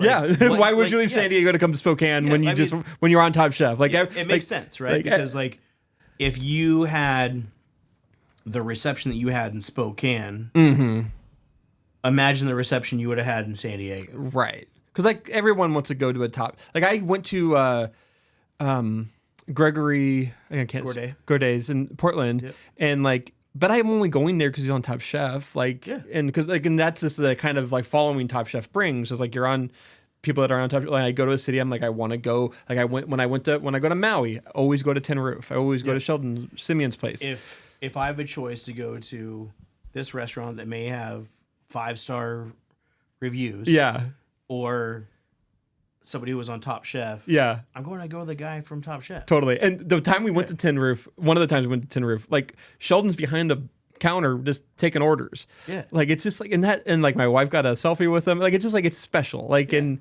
so like like what like was there like anticipation like I can bring this to Spokane or like there's a couple of things. Yeah. So I came off the show and my partners in a restaurant that I had built out that I earned all these like incredible awards on. My partners decided that it just wasn't making enough money and that they wanted to shutter the doors. I had poured my heart and soul into that restaurant, and it had a lot of the like same vibe and feel and flavors of my restaurant in Tijuana called La Justina, but it didn't have the like I wouldn't say it didn't have the notoriety, but there was taco shops around the corner that you could get a 1 pound $5 burrito. Yeah. And we were high-end Mexican cuisine. And the prices of our food in San Diego for the same dish that we were serving in Tijuana was very different. Very different, yeah. The quality, in all reality, from a freshness standpoint, wasn't any different. Right. But we're using Chino Farms. We're using Sage Mountain Farms. We're using local fishermen. I'm buying product from the same places that people are willing to spend $300 at. But because I've labeled it Mexican food, people assume or have an opinion that it should be cheap. And it's like, no. Right. I'm using Mexican ingredients, yes. We are a Mexican restaurant by virtue because I'm like, this is my ode to them. This is like, I was welcomed into a community where, in all reality, I had no business being. Yeah. And to touch on that, like, I have cooked next to Enrique Olvera, Dante Ferrero, Edgar Nunez, Diego Hernandez, all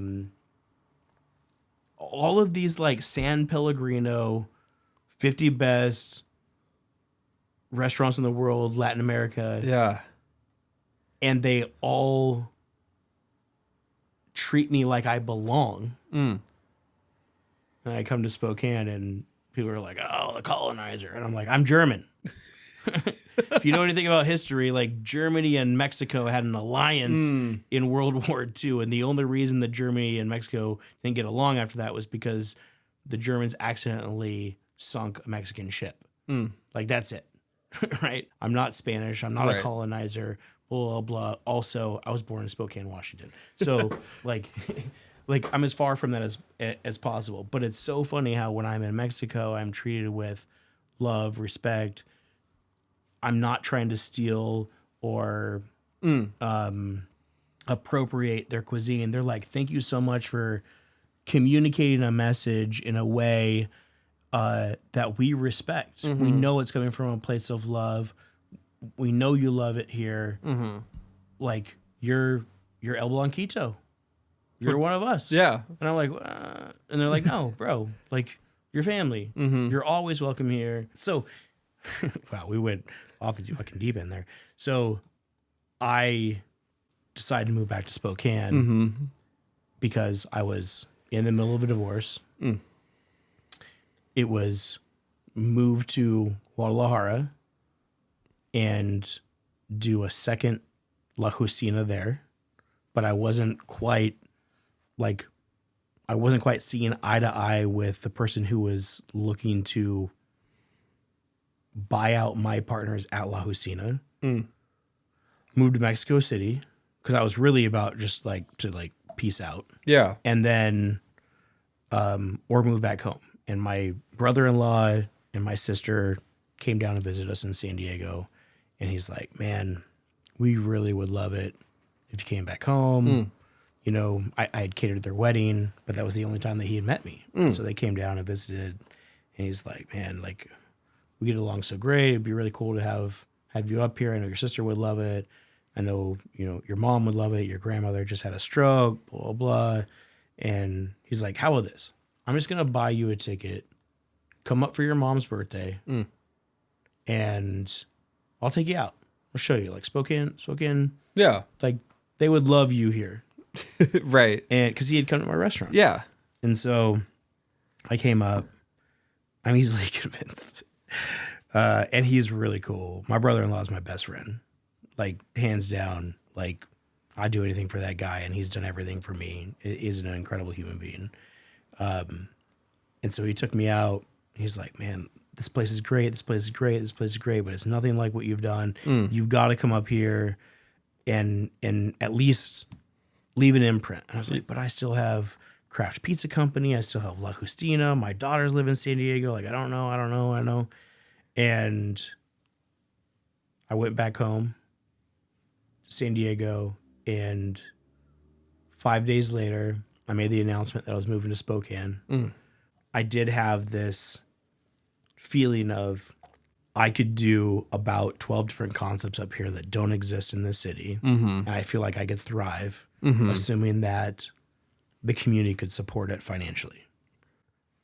So in 2015, like that's kind of happening. I mean, it's happening. Like I feel like in 2000, like the late 2000s or maybe like mid 2000s, early 2010s, like there was like a kind of like a resurgence downtown of like new restaurants, new cuisine. Like I think of Scratch was like a really early restaurant in Spokane that like I remember taking my parents to and being like, this is fine dining. And then like Sante, like I had my 5th wedding anniversary. We'd like went there and like had dinner and those were like the places. Like there was a couple other places too, like that I can't really think of, but like it was just starting to really feel like Spokane was getting a culinary scene. Like it was downtown was energetic. Yeah, man. Like I mean, I think I had arrived just right after Marquee closed its doors. Like, there wasn't really a nightclub scene, but like there was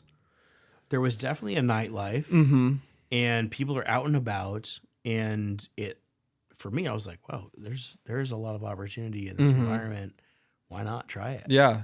And so that's when you brought Zona Blanca. So yeah, like I moved here. That was your concept, right? December 2015. Uh-huh. And then I opened Zona Blanca May of 2016. Wow. How was that early reception like? Like, because bringing ceviche to Spokane, like you said, like. I mean, when we opened, we had a line. I mean, like, yeah. Like, I mean, I'm sure the early, like, I'm sure, I mean, you're still open today. So, like, people love Zona Blanca. But, like, there was that, like, kind of like, because everywhere, like I said, like, everywhere that opens has a burger on the menu. Like, no one, like, there's always fallbacks for restaurants when they're opening, like, that they have their certain items that like they know they can make and that people will buy. But like ceviche is just like, first of all, it's it's fresh fish, so like you have to watch out for that. So like I'm sure there's I'm sure you have a lot of thoughts. I can't tell you how many people were like, where are you getting your fish from? Right. And I'm like, well, it's a 45-minute flight from Seattle. Yeah. I'm getting it from the coast. Yeah, it's like we're not so far inland that we can't get fresh fish in Spokane, yeah, guys. I'm not getting crawfish out of the Spokane River, and crawfish isn't even on the menu. No, it's the thing that the comment I always make to people is, if Las Vegas is home to multi-Michelin star restaurants, yeah, and they're as landlocked as we are from the coast. And they can get seafood from around the world flown in, and people will pay thousands of dollars for ridiculous fish. Spokane can too. Yeah, I should add Anthony's to that list. Like Anthony's has been around forever, and they've always had fresh fish. Yep. So I imagine there's a little bit in the back of your mind like this, but you knew it was going to work. Like there's something that like Spokane's going to. I knew that I could deliver a quality product with flavors that were different than what people commonly experienced here in Spokane. That was my take on it. I mean, that's a humble response, right? Yeah. For me, it was like, yeah, I can create something that's going to blow people's fucking mind. And for 80% of the city, that was true. Man, the 20% were loud. Well, I was gonna say the squeaky wheel, like they're gonna be the loudest. Like you see it everywhere. Like I found a Reddit board the other day. Like it was literally it's on Spokane Reddit, and they were like literally like, where won't you go in Spokane? And it's literally just like a Reddit thread of people just saying like, this is not, I will not eat here in Spokane. And it's literally like hundreds and hundreds of comments long, and I'm like, there's so many people that just want to talk shit about food, but they go there once and they have a bad experience. I stay off Reddit. I don't spend much time on there, other than like I think I got like targeted. This like I went on there and I was like, oh, you should look at this. I'm like, but yeah, it is like you'll see it on Food Finder too. Like it's just like. It is like all the people that I mean, just the other day, I literally somebody had on Food Finder said, "What's the most authentic ceviche restaurant in Spokane?" Right? And first and foremost, Is there two? I don't claim to be the most authentic. Is there another ceviche place in Spokane? There is multiple. Okay, I don't even know this, so Yeah. I'm sorry. Not Yeah. laughing because like I think that's We silly, should but go like there together. We should do a podcast. I'm just kidding. We're not gonna do that. I don't want to get in trouble. So I'm not kidding you. And I do want to go try like there's like 3 or 4 places that I want to go try because I'm genuinely interested. yeah. You know, not because I think my product's better than theirs. I don't know about you, but do you want to listen to your own podcast? No. Yeah. Like I eat my food, Right. but like it'd be really nice to go and get quality ceviche Yeah. in Spokane like I've had in Baja. Right. Well, that's the problem with Spokane though. Like I feel like everyone that opens is like a different offshoot of a different of the same restaurant. And like maybe that's why there's some places that are going out of business or it's another pizza place. You said it earlier. Like it's just like the cheeseburger. the cheeseburger. If I go and do a Chinese restaurant and there's a fucking cheeseburger on the menu, I'm sorry, but my assumption is that I'm not going to have a quality, authentic Chinese meal Right. because, and listen, I'm not shaming those individuals whatsoever. I know how hard this industry is, and there is a level that you have to, not a level, there's a decision that you have to make if you're going to stand against what the common individual in Spokane wants. Right. And let's call it like you go to a Chinese restaurant and there's a burger on the menu and there's chicken tenders on the menu and blah, blah, blah. Likely they had enough families that came in and Right. wanted Chinese food, but their kids were like, I don't want fucking chow mein, Mom. And want a burger. You know what I mean? And they're throwing a damn fit. And so then they like impose their, you know, requests onto the owners of the business, and the owners of the business are like, oh, they said they're like not going to come back. Like maybe we need to provide this on the menu so that they do. So now the Chinese food that they once were serving that was probably as authentic as it gets is now an Americanized Chinese concept, which Chinese American food is delicious. Yes. Yeah. Like, I'm not going to argue that one bit. But the same thing goes with Mexican food. Yeah.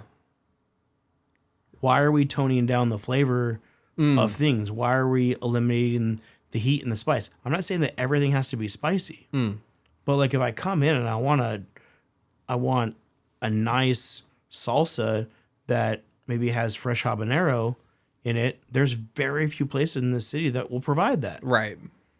So you created it. So I refused to tone down the flavors that I learned. Again, I know that I am Chad White. I know that I'm not Mexican. Right. Yeah. Regardless of how Mexicans feel about me in Mexico, Right. I know where I belong. Is this like I guess I definitely heard this, like people bringing in restaurants where like it's not their nationality or it's not their culture. So like they're colonizing Racial it. appropriation. Like, and so this happened. I'm guessing you get a lot of negative feedback about this. I try to ignore as much as I possibly can. And like, but this whole like, I mean, this is recent. Like you could pull this up. oh, I mean, on Food Finder right now. It just happened less than 5 days ago. right. Where somebody had asked this question. Yeah. And 90% of the responses were Zona Blanca Right. is the best, right? But there's a couple people that were like, But the comment was the most authentic. And there were a couple people who, anyone who wrote Zona Blanca would write laughing face, right? Like on an emoji. yeah. And then somebody, like a couple people, were like, I don't understand why these two specific people keep laughing at every single person who says Zona Blanca. And then that person writes in a comment, anything but Zona Blanca. Right? Right. And it's like, you know, I send a message or I reply and I say, listen, Mr. Medina, I think that it would be healthy for the two of us to have dinner together. Yeah. And talk about our life experiences. And I have a feeling that you and I might have more things in common than not. Let's go to some of your favorite places. My treat. Yeah. Right. And of course, I get zero. Oh, man. Back, right? I mean, the keyboard warrior didn't come back and say anything. Oh, yeah. Never. You know, I mean, some of them do, but majority of them don't. But my thing is like, listen, I'm not claiming that I'm authentic. I think there's some education and some information that I've provided and knowledge in these areas that maybe even some people who are Hispanic by ethnicity don't even know. I've had to learn the information. I mean, I want to. Yeah. Right? Like it's important for me, just like me understanding where hollandaise came from, or, you know, why is tarragon used in hollandaise, or maybe the fact that the Caesar salad was invented in Tijuana, Mexico. Right. By Caesar Cardini, an Italian chef that happened to be cooking for a prince and a president in Tijuana. Yeah. Not because it's Mexican cuisine. It's just a lot of restaurants in Tijuana serve a Caesar salad because of that. It was created in Tijuana using ingredients from Tijuana. Yeah. Like, and that's interesting for people. And the problem is, like, you can't tell everyone your story on the internet when you're doing this. But like, I will say, and I will give you credit, is that you take your staff to Mexico when you're making menu changes. I try as much as I can. I mean, like, I know that's probably like not as easy as it is today as it was, you know, years ago. But like, the idea behind Zona Blanca is to create, I want to say, your authentic experience of Mexican cuisine, of a ceviche. Like, and you're not doing anything to like discredit the Mexican people. It's a tribute. I'm also not here to make $1 million. I happen to love the cuisine. Right. It's my favorite thing to cook.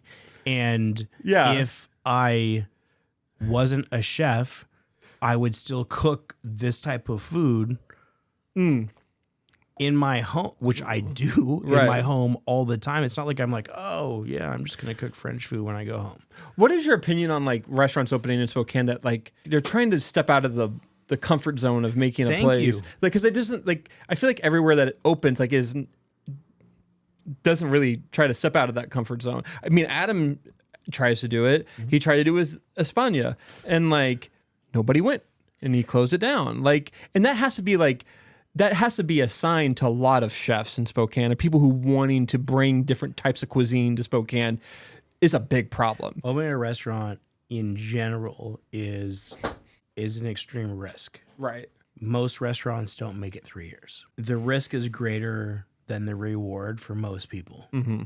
So I think in general, people have opened up restaurants that they know that the community will support. Good or bad. Right. I mean, there's restaurants in the city where I'm just like, yeah. I'm not going to ever say them out loud, right? But like, I have an opinion on the matter as an educated individual who has been trained, and I'm just like, how is this restaurant busy all the time? And, you know, I will tell you this right now. You say Anthony's brings in fresh seafood. Yeah. Not like what I bring in. Man, I'm not picking a fight with the guys. No, for sure, yeah. But I've lost every single year since I've been here for now 7 years to Anthony's for best seafood. And I can tell you right now, I can show records of what is fresh. The Inlander cannot be the end all be all of what's great in Spokane, because it, like, fucking Red Robin used to win best of burger every year. And like, and that's just because majority of the population goes there and can afford it. And you know what? At the end of the day, if you go back to Red Robin, back when you and I were graduating high school, right? Yeah. Red Robin Burger's great. I worked at Red Robin. Burger. I worked at Red Robin on the line. And the environment? Yeah, it's great. You get the same burger every time. I love the birthday? Black and blue burger. It's amazing. Like, I found my love of ribs at Red Robin back in the 90s when they used to have ribs on the menu. I used to get ribs there every time. You're right. There's a difference of experience. Right. And what is the best quality. right? Yeah. If Zona Blanca had $1 million view, it might be a little easier to reach that. Totally. But yeah, I am a little frustrated that I have not that's I'm gonna put this you've also won Best Chef a lot. I'm gonna put this in perspective. And it's funny that you said that because that's where I was going. I'm gonna put this in perspective, right? I'm being humble in this. I'm not being cocky. But how does Chef of the Year that I've won for every year that I've been in Spokane not win best category of the restaurants that he owns? I don't know. Does Anthony advertise in the Inlander? I have no idea. But, I don't know. But like in all reality, since the first year that I was that I started Zona Blanca, we're now in year 7. I have earned the title of Chef of the Year every single year. And I can say this, that the last 2 years, I don't think I was the best chef. Oh, right. Like, I don't think I was the best chef. like Tony Brown should win that award. I agree. I think Tony Brown, I think Austin Conklin should have won. Yep. Right? I think both of those individuals have done some incredible things. I think the I haven't unfortunately dined anywhere else lately where I have that same opinion. But I look at it and I go, like, these individuals deserve it. I have a popularity around me, and people know who I am, whether it be because of media. In the newspaper, I get a lot more publicity than any other chef in this city, so on and so forth, right? Yeah. So there's a part of me that goes, like, I understand the burger, the pizza, the seafood. But you haven't opened whatever. This is true. There's a difference between, like, but when you use chef of the when you win Chef of the Year and you lose to best seafood and best barbecue. Oh man, no kidding. Who won best barbecue? Last year was Outlaw. Okay. I mean, and it's not. I will say, like, the Outlaw barbecue is fine. Like, it's good. It's not TT's, but here I'll say this out loud. And Ray, listen, I've tried to reach out to you 1 million times. So how about we pick up the fucking phone call and have a conversation? Your marketing's incredible. They do a fine job. Your marketing's incredible. Your sides are delicious. Let's talk. Let's do some fucking cool shit for the community. You and me. Yeah. Right? Let's do it. Let's do it. But how do I win Chef of the Year every year since I've been here and lose in my category for best seafood, best Mexican? And listen, I can lose best Mexican. I'm actually okay losing best Mexican. I'm not okay losing best seafood. I'm not okay losing best barbecue. Those things are a pain in my side. I'm actively frustrated daily about it. Yeah. And it does not matter how good of seafood I serve or how much better my brisket gets. And when I say my brisket, Scott Randall is my pitmaster. Right, yeah. It is his brisket. That brisket's he is Bob, he is a, part of my language, a fucking wizard. All right? He deserves every award when it comes to best barbecue in this city. It is not me. It all goes to him. But God damn it, I should win best seafood. You should definitely win it. It's so true though. Like, when you think of places, like when I think of places and I think of seafood, I think, oh, like Anthony's, like, cause it's existed for so long and it's just been there. It's down by the river. They're an institution. Like, they're an institution, like, and they publicize, like, oh, we fly our fish in there every day. Like, and so, like, and I've talked to some people who've worked there and that's not exactly true. Man, there's a lot of hot takes on this. Whatever. Listen, here's the deal. I'm not here to talk shit about. I'm sorry. I'm not here to talk shit about those guys, but I will tell you this. This is real. It doesn't matter if you fly in your fish daily. Right. If your fish that you serve isn't fresh, that's bullshit.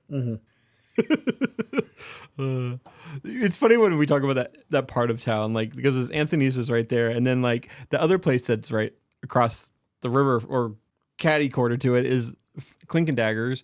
And whenever I hear people talking about like fine dining, they're like, "Oh, go to Clinker Daggers." And like when I think of Clinker Daggers, I'm just like, it's just a chain. It's just like it's a Seattle place that came from Seattle, just like Anthony's, and like and people, it's been here for so long. It's an institution, and that's the weird thing about Spokane is like you have your institutions, you have places that you go out, like you go to Red Robin, you go to wherever, like, and it's just like it's bizarre to me that like there's all these great restaurants that exist, and they just like they can't get the love they deserve because of other places that have existed longer than them. And I get that how it works. I understand how it works, but like I don't understand why people in Spokane don't go out and try out these places. Like what's stopping people from like this kind of going out of their comfort zone a little bit?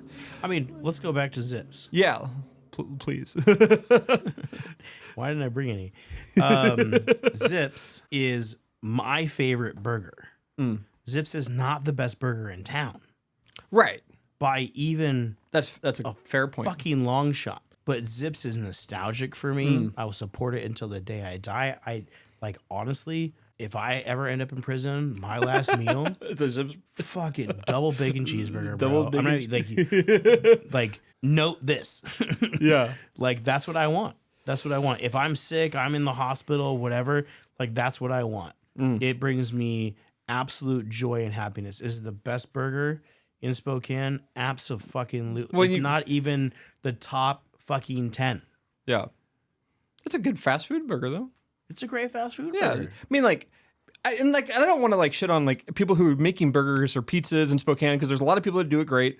Like you mentioned, like Durkin's makes honestly the best burger in Spokane. Like you know better than that? In my opinion. What's that? The fried bologna sandwich. I've never stepped out of my comfort zone and tried it. It is legendary. Oh man. I'm not kidding you. It is absolutely fantastic. And it is my favorite. Like you can ask Deb and Ben no matter what. I don't care what's going on. I don't care if I'm wearing a suit or I'm wearing a t-shirt. I'm getting a fried bologna sandwich. I'm getting it next time I go. Love it. That's good to hear. Like speaking of like, so you stepped out of your comfort zone, or I don't know if it's your comfort zone, but like you stepped away from, like you helped open TT's Old Iron Barbecue.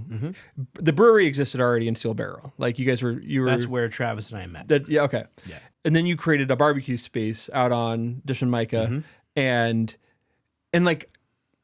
To my understanding of barbecue in Spokane, it's Longhorn, and I think your neighbors up the street existed over in like near the old Joel Albee before you. Yep. But like you brought a barbecue to Spokane that like didn't really exist in the traditional sense. Yeah, we wanted to do the best of barbecue from each different region around the United States. And we did our research. Yeah. We traveled, we tasted, we asked questions, we learned. Brisket is Texas. Anybody that tells you anything different, they can fuck off. Like Texas makes brisket the best way.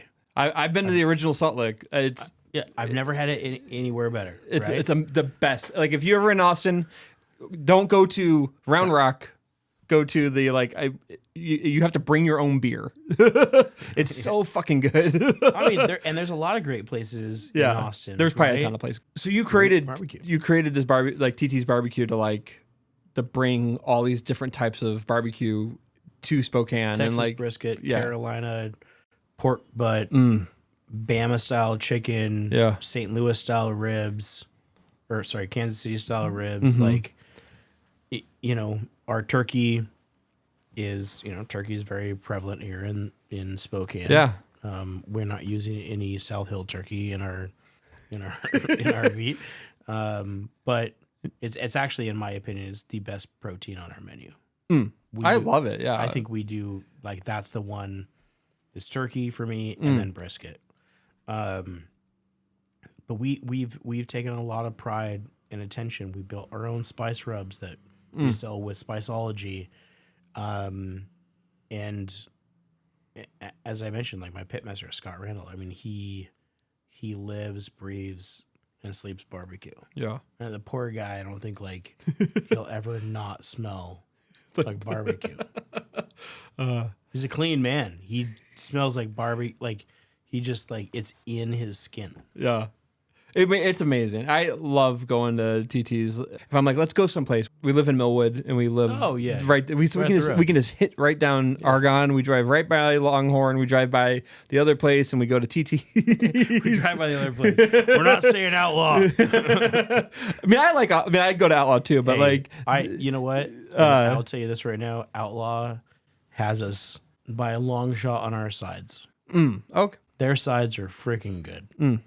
They really have are. really and good. You know what? It's a great environment. Yeah. I like what Ray's done. I think he's done an incredible job. I'm not upset that he's down the road. No, I mean, has it affected? Fuck yeah. Has it affected? Yeah. Okay. Absolutely. Especially when he runs a 50% off happy hour. That really fucking sucks. But I wouldn't realize, but you guys still are there. Ray's so been around. Ray's been in Spokane far longer than I have. Yeah. He has mutual friends of mine.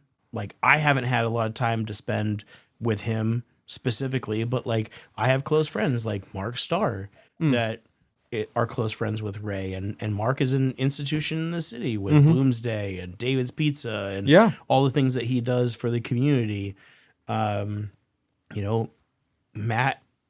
Goodwin and Jeremy Tangen and all these guys, like they have, and those guys are people that I look up to in this community. Like regardless of what people think of their establishments, they have pioneered some things in the city, and brought a lot of entertainment to the area, and they've been good mentors of mine and in business. I really have nothing bad to say to him. I don't want to lose to Best Barbecue, right? I have nothing bad to say about the guy. I look up to him as a pillar of excellence in our community. Right. No, especially in the hospitality industry. Like that, but the point I'm getting at is like you brought Ceviche to Spokane. I think, in my opinion, you brought elevated barbecue to Spokane, which didn't exist. Let's call it craft barbecue. Elevated is always such a hard word. I'm from Spokane, so I don't really know fancy words. Fancy barbecue, right? Like nobody wants that.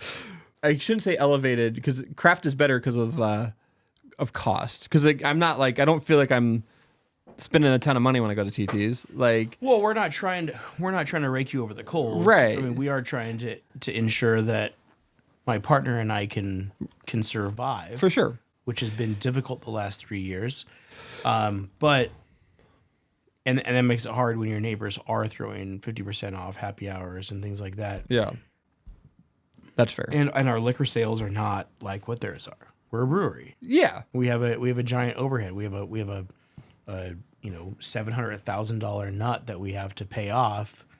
That COVID didn't exactly give us a good running start, considering that COVID happened literally 6 months after we opened. Mm-hmm. Oh, that's so true. I remember going to TT's and getting like to go stuff when you guys started doing that again, and like I think we would get like, because you do like cocktail kits too, and like I forget about that, like because you definitely opened like right before COVID, and then like had to deal with like the whole aftermath of that. Father's Day right before. Yeah, which was incredible. But I wanted to talk about High Tide because like High Tide was an experience. Yeah. When it opened, it was like freaking.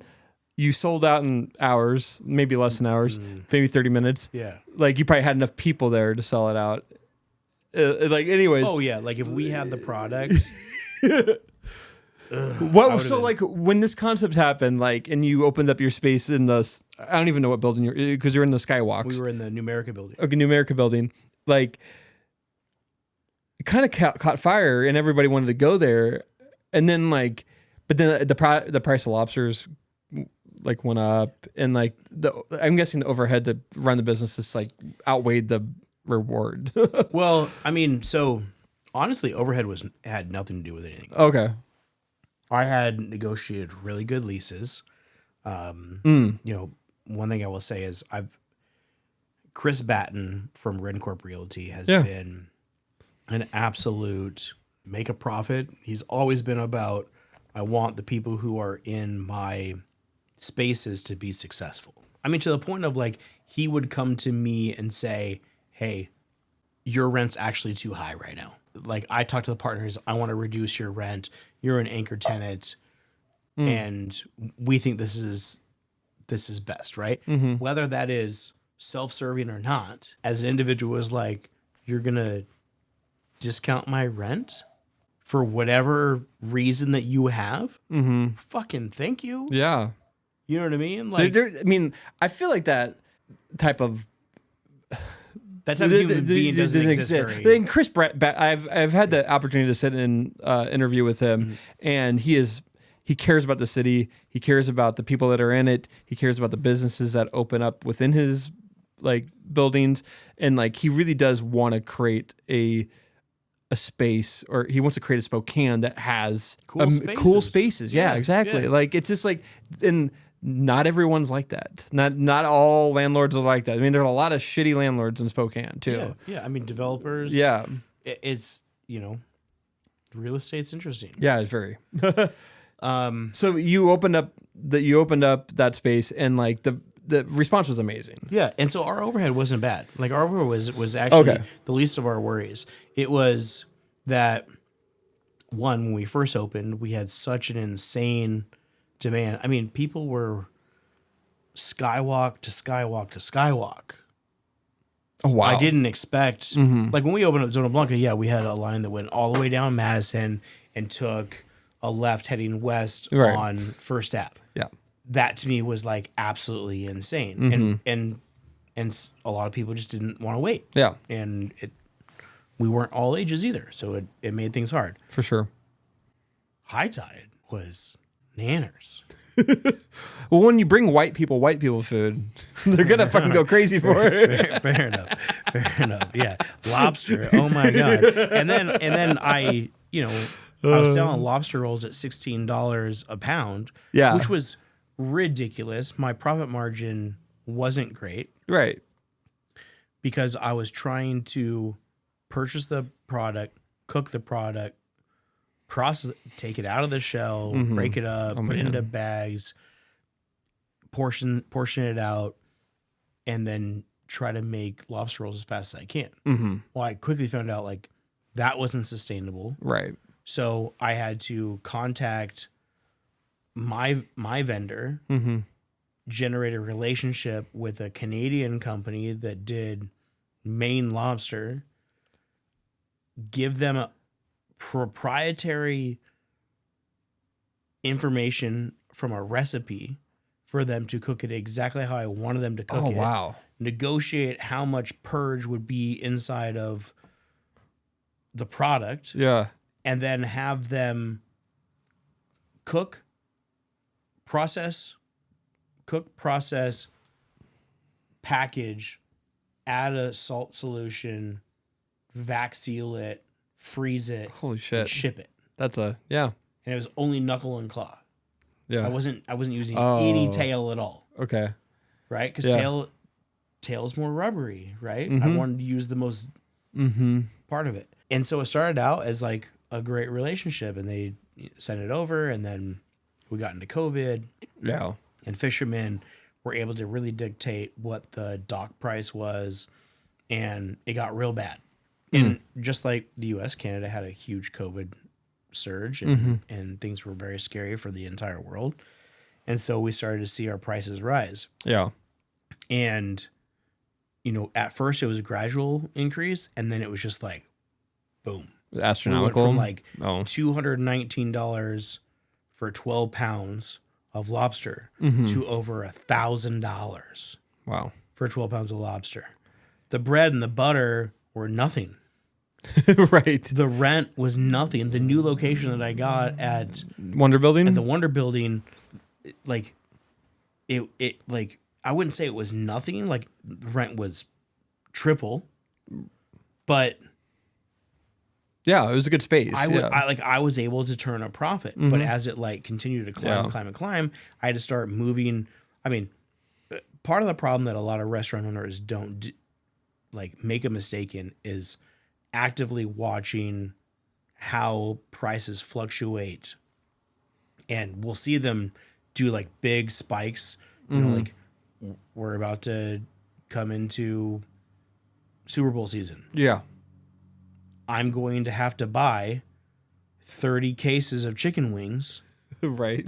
I have to make the investment to buy it now, because if I don't buy it now, You won't be able to get it. Roof. Yeah. Avocados are $70 a case right now. They're going to be $210 a case. That's crazy. But my consumer expects me to sell it for the same fucking price. Yeah.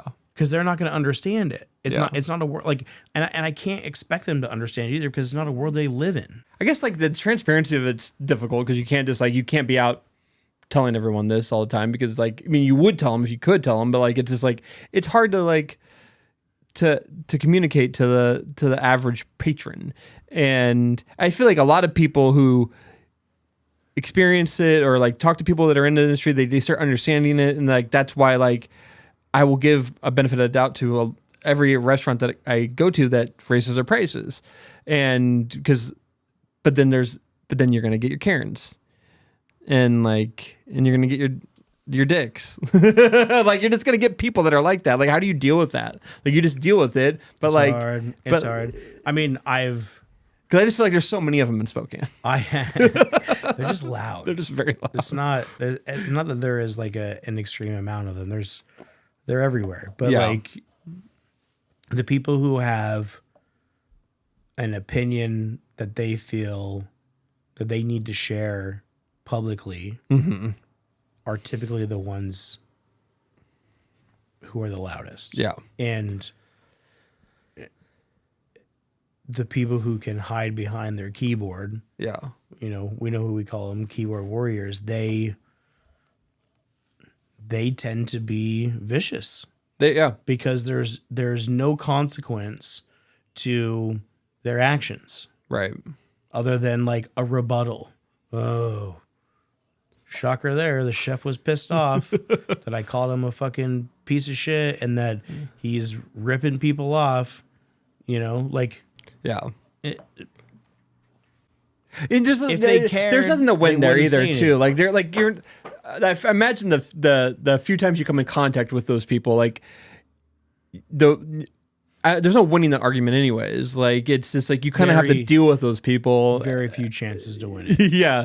And like, the best you can do is to be civil and respond in a professional manner.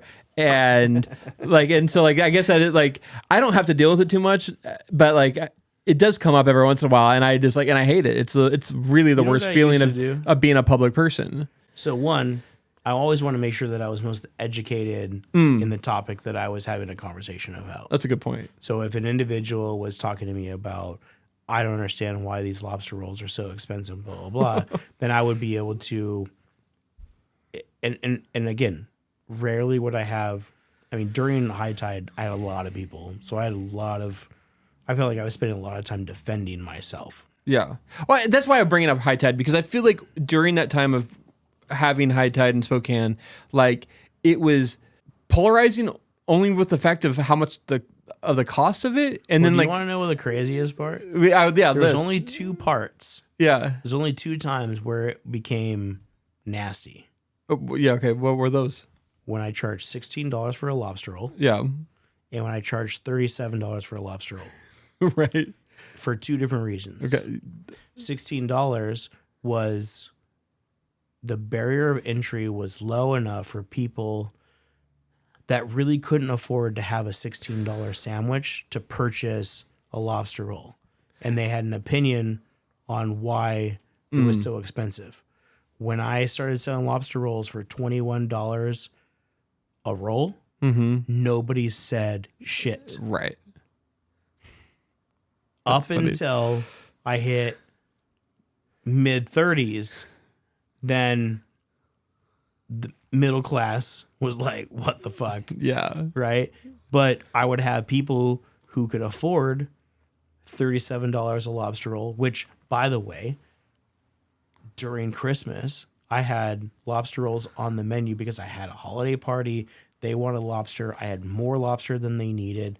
So the next 2 days after their event, I served lobster rolls, and I served them for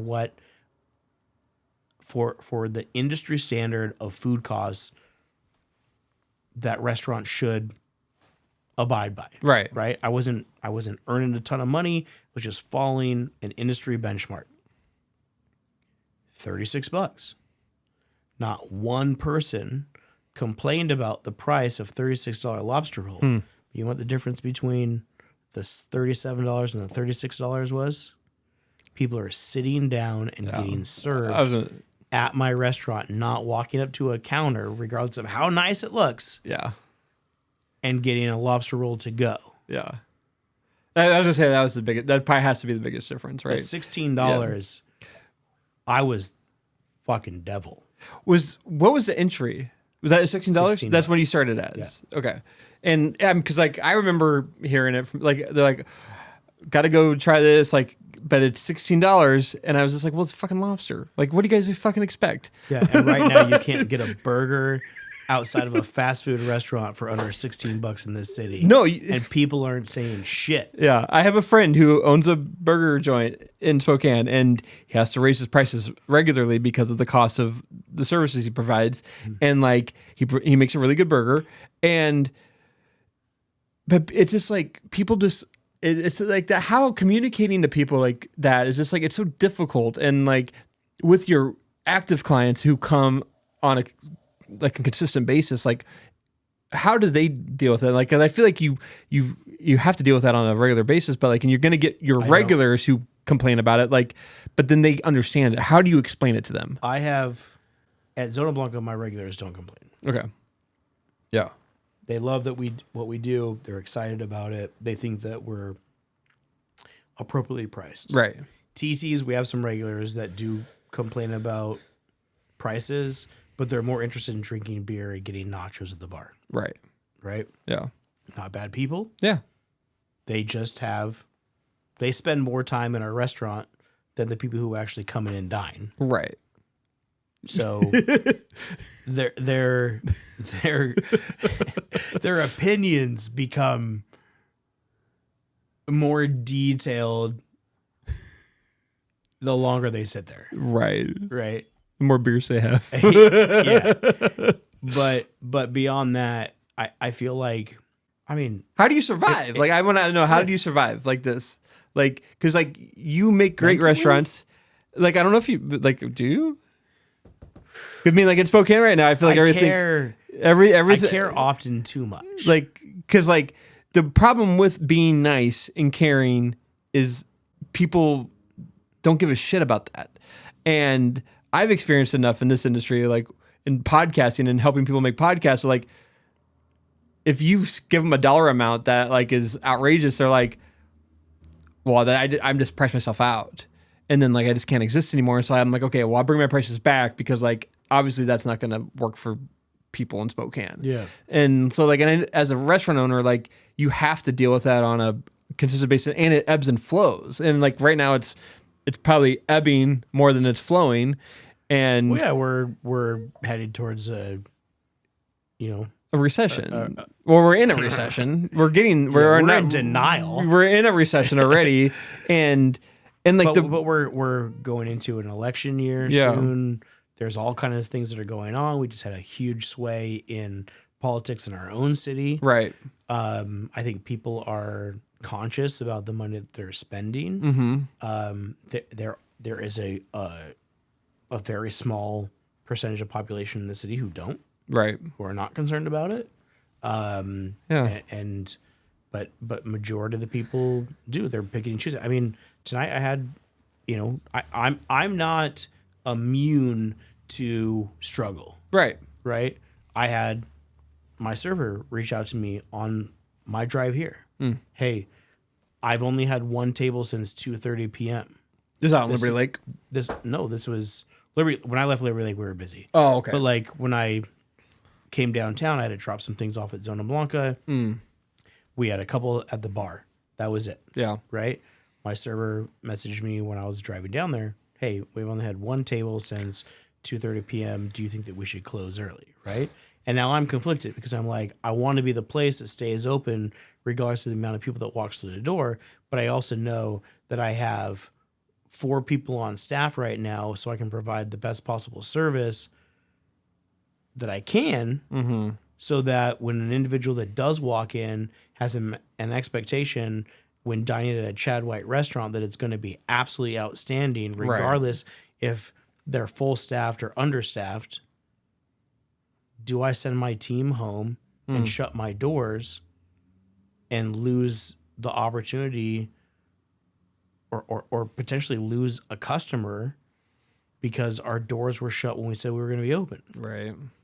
You know, and we were talking about, you know, the conversation on Food Finder.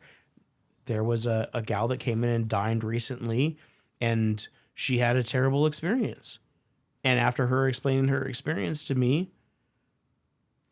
I side with her 100%. Yeah. She should have never had that kind of an experience. Why was my bartender shucking oysters?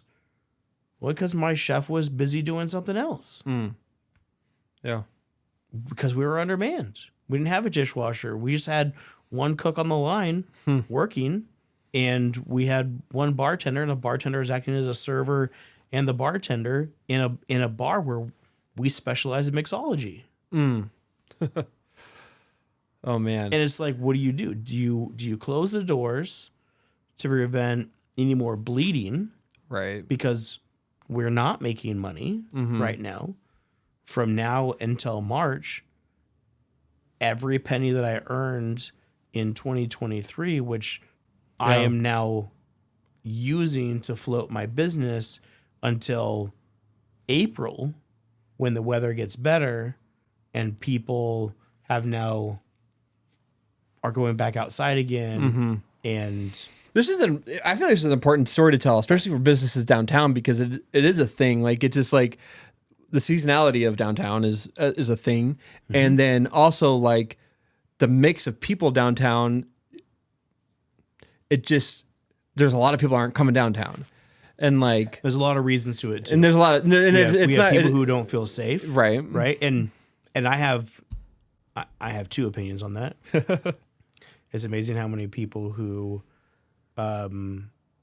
say things like, my wife doesn't feel safe. And listen, I'm a gun owner. I'm a prior military. Right. I don't have a bunch of guns. Right.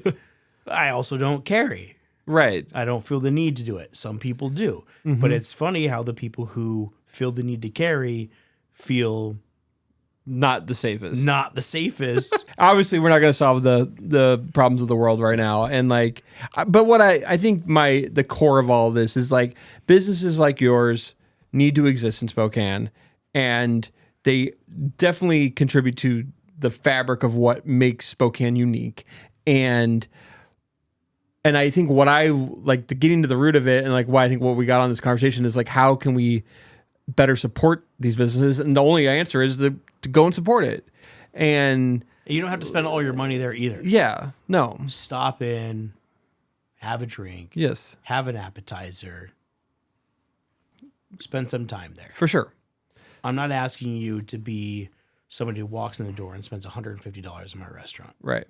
I'm asking you to come in, let us serve you, let us show you a good time, and then move on to the next restaurant or to the next consignment shop or the vintage store or the music venue or whatever. Yeah. Let's use our city as the playground that we have built over the last 25, 30 years. Totally. It's going to become that. And I have very much hope that that's going to happen. And the more I have conversations with business owners, property owners, like, I feel like the shift's going to occur. It is going to take more people coming back downtown and feeling safe down here. And there's a lot of other things with that. But like, what gives you hope? And this kind of goes into like the why Spokane question that I ask, is like, what gives you hope about Spokane and like what of keeping your businesses here? I mean, community. Yeah. This city, when they want to support something, they really come out. Yeah. I mean, there's no doubt about it. I mean, look at what Rick Clark's doing. For sure, yeah. He's a great human, and he really does like care about the people in the community and bringing them together. He does. And you know what he did? He is a salt of the earth guy. Right? Like, and his story is captivating. Yeah. Right? There's no doubt about that. But he's just a normal guy, and people respect him for being honest and vulnerable, and he supports the community, and he supports all areas of the community. It's not just homeless. Mm-hmm. He really is trying to give back and support Spokane. It's and I feel similar. Mm-hmm. The community has been so there for me Mm-hmm. in so many ways. You know, we hyper focus on the stain on the carpet. Right. You know what I mean? Yeah. Like the people who are the loudest, the people who put you down, and they're selfish, and those people exist in every corner of the earth, everywhere. But the majority of the people here in the city care about Spokane, and they care about the people who are doing things in Spokane, and they're prideful of their city. And I think that is what's kept me from going, hey, man, I could make millions in San Diego. There's no fear that's keeping me from going there. I love Spokane. Yeah. I love the Pacific Northwest. I bought a fucking Jeep, man. I've driven sports cars for 20 years. I bought a Jeep. I put a tent on it. And everything I can think about right now outside of being a chef in the community and collaborating with people is getting outdoors and breathing fresh air and absorbing what our region has to offer. Yeah, we live in a special place. And I was gonna bring this up. Like, you have your is it chefchadwhite.com? I don't think it's chef-cw.com. And so you're starting to do you've been doing this for years. You're just now kind of like advertising it more, right? You're doing cooking demos, classes, restaurant consulting, private dinners, which you've done forever. And now you're introducing trail gating. Yeah. And I'm very interested in what trail gating is. Like, does this mean I can like hang out with you in your Jeep and we can go eat great food and it's ski? It's a variation of that.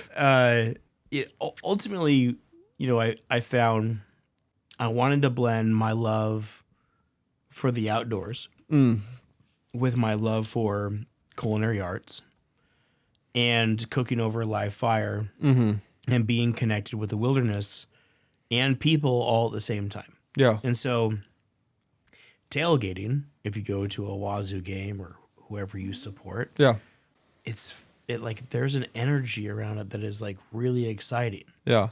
It's almost far more important than the game itself. Totally, yeah.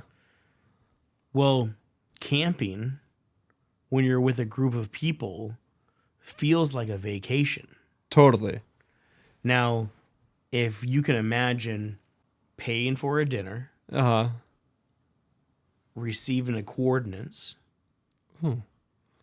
to meet at said time, to rendezvous at a said time in the wilderness, you must have some form of a vehicle that can, like a 4-wheel drive vehicle. and maybe it's not a 4-wheel drive vehicle, but maybe it's something that has a little bit of clearance. Like, you're not going to take a Mazda Miata on this trip, right? But it's not that far out of town, and you meet at the coordinates, and I have a campsite set up, and maybe I'm cooking a whole animal or vegetables that are hanging from, you know, cord over live fire and so on and so forth. And everybody backs their rigs up. They bring their own chairs. They bring their own plates. And I create a 5-star meal in the woods. Yeah. And we sit around a campfire and we eat this food and we break bread and we talk about whatever. And if you want to stay the night, you can obviously stay the night. We're going to be in an environment where you could do that. It's probably going to be BLM land rather than a campsite, right? Like a paid for campsite. And when you wake up the next morning, I'll have breakfast ready, and then we'll take a guided off-road tour. That sounds awesome. That's so cool. Yeah, just shoot the shit in the woods. Yeah. Man. Have some incredible food. It doesn't have to be hoity-toity. Right. You know, and maybe there's going to be a difference of styles of how we do these. You want to bring your gal out, you know, in her hiking boots and a cute dress, Right. and have me do a plated 12-course dinner. You can do that. Yeah, we could do that. That's cool. You know? And it's not just for like, you know, oh, this group can book me. It's, hey, there's these amount of tickets that are for sale. When you pay for your ticket, you'll receive this coordinates. Here's how you get there. I love that. If you get lost, we'll find you. You know? Yeah. You shouldn't get lost. GPS should get you here. I'm not going to take anybody like way outside of like cell phone range. Right. But, you know, I think that would be, well, one, for me, I'm going to enjoy it. You're going to enjoy it, yeah. And if I'm enjoying it, everyone around me is going to have a good time. I'm going to bring a bottle of tequila, maybe 4 or 5, you know, and we'll just have a great time. That's awesome. Like I feel like there needs to be more of that. I love experiences. Like the best experience I've ever had, like usually involve like having a great meal with it, and like, and if I can have a great experience out in the outdoors and have a great meal, it sounds like a freaking no-brainer. So like, how can people find out about this? And like when are you going to start trying to do this more? So our first dinner is going to be in the spring, and obviously it's difficult to understand like what the weather is going to look like. Right. So I'll basically give people a 30-day notice as to when we're going to do our first dinner. I'm developing the details now. I want to give an experience that's unforgettable. So I want to make sure that all the details are well worked out, and I've anticipated all of the troubles along the way. Right. You know, like, all right, well, if somebody accidentally pops a tire because they're driving down a rugged trail, Right. do I have the tools to come out and repair their tire so that they can get on with their experience and not have to go back? Those kinds of things. So my aim is April would be the first one. Yeah. And I'll probably aim a little bit more towards like the off-road crowd because they'll have the vehicles for it. Totally. But you can also rent a Jeep for the weekend. Totally. Well, that sounds like my Subaru could do that. Oh, yeah. I've seen Subarus do things that are mind-blowing. So. I got to say, thank you so much for being a part of this. And when I think of culinary, when I think of that in Spokane, like it's really like I think of you, I think of Adam Hagstead, and I think of like you're really part of like what makes Spokane special. And I love that you're here. And when Top Chef happened and then you were here, it was just like, I think it just created a vibe in Spokane that like can't ever be replicated, because it just like, I mean, maybe we'll have another Top Chef person on. I mean, I feel like Austin Conklin should be on Top Chef, honestly. He should. And I agree. But we have the talent here that could do it. But like, and that's what I love about Spokane is like the culinary scene in Spokane is just so, there's so many people that are creating their home here and bringing us great food. And then they leave, and then there's more people coming in. But like, I just feel like the more and more people that support people like you, the more and more people will come here to Spokane. And I would never want to see anyone leave. And it always breaks my heart to see places close. And I feel like you give it your all, and I feel that, and I appreciate you. So thank you for being on Spokast and all you do for our community. Dude, thanks for having me. I appreciate it. It's been fun. Thank you. Well, thank you all for listening. This has been such an amazing conversation. It's a great way to kick off 2024. Until next time, peace. Speaking of changes, I want to change this game like I'm losing in Madden 30-6. Like that, y'all. Some people, they fiend for things they've already seen. I think they wanted me to be like that, y'all. But it wasn't my scene. I started doing these things that made them say they can't do it like that, y'all. Hell no, they can't do it like that, y'all. Hell no, they can't do it like that, y'all. Hell no, they can't do it like that. Hold up, without a day. without a doubt a day. Hey, somebody better tell Ellen that I'm on the way. Somebody tell Charlamagne, hey, I'm on the way. There ain't a stage in this world that I couldn't play. Coachella with a full live band would make sense. DJ sets at Summer Jam makes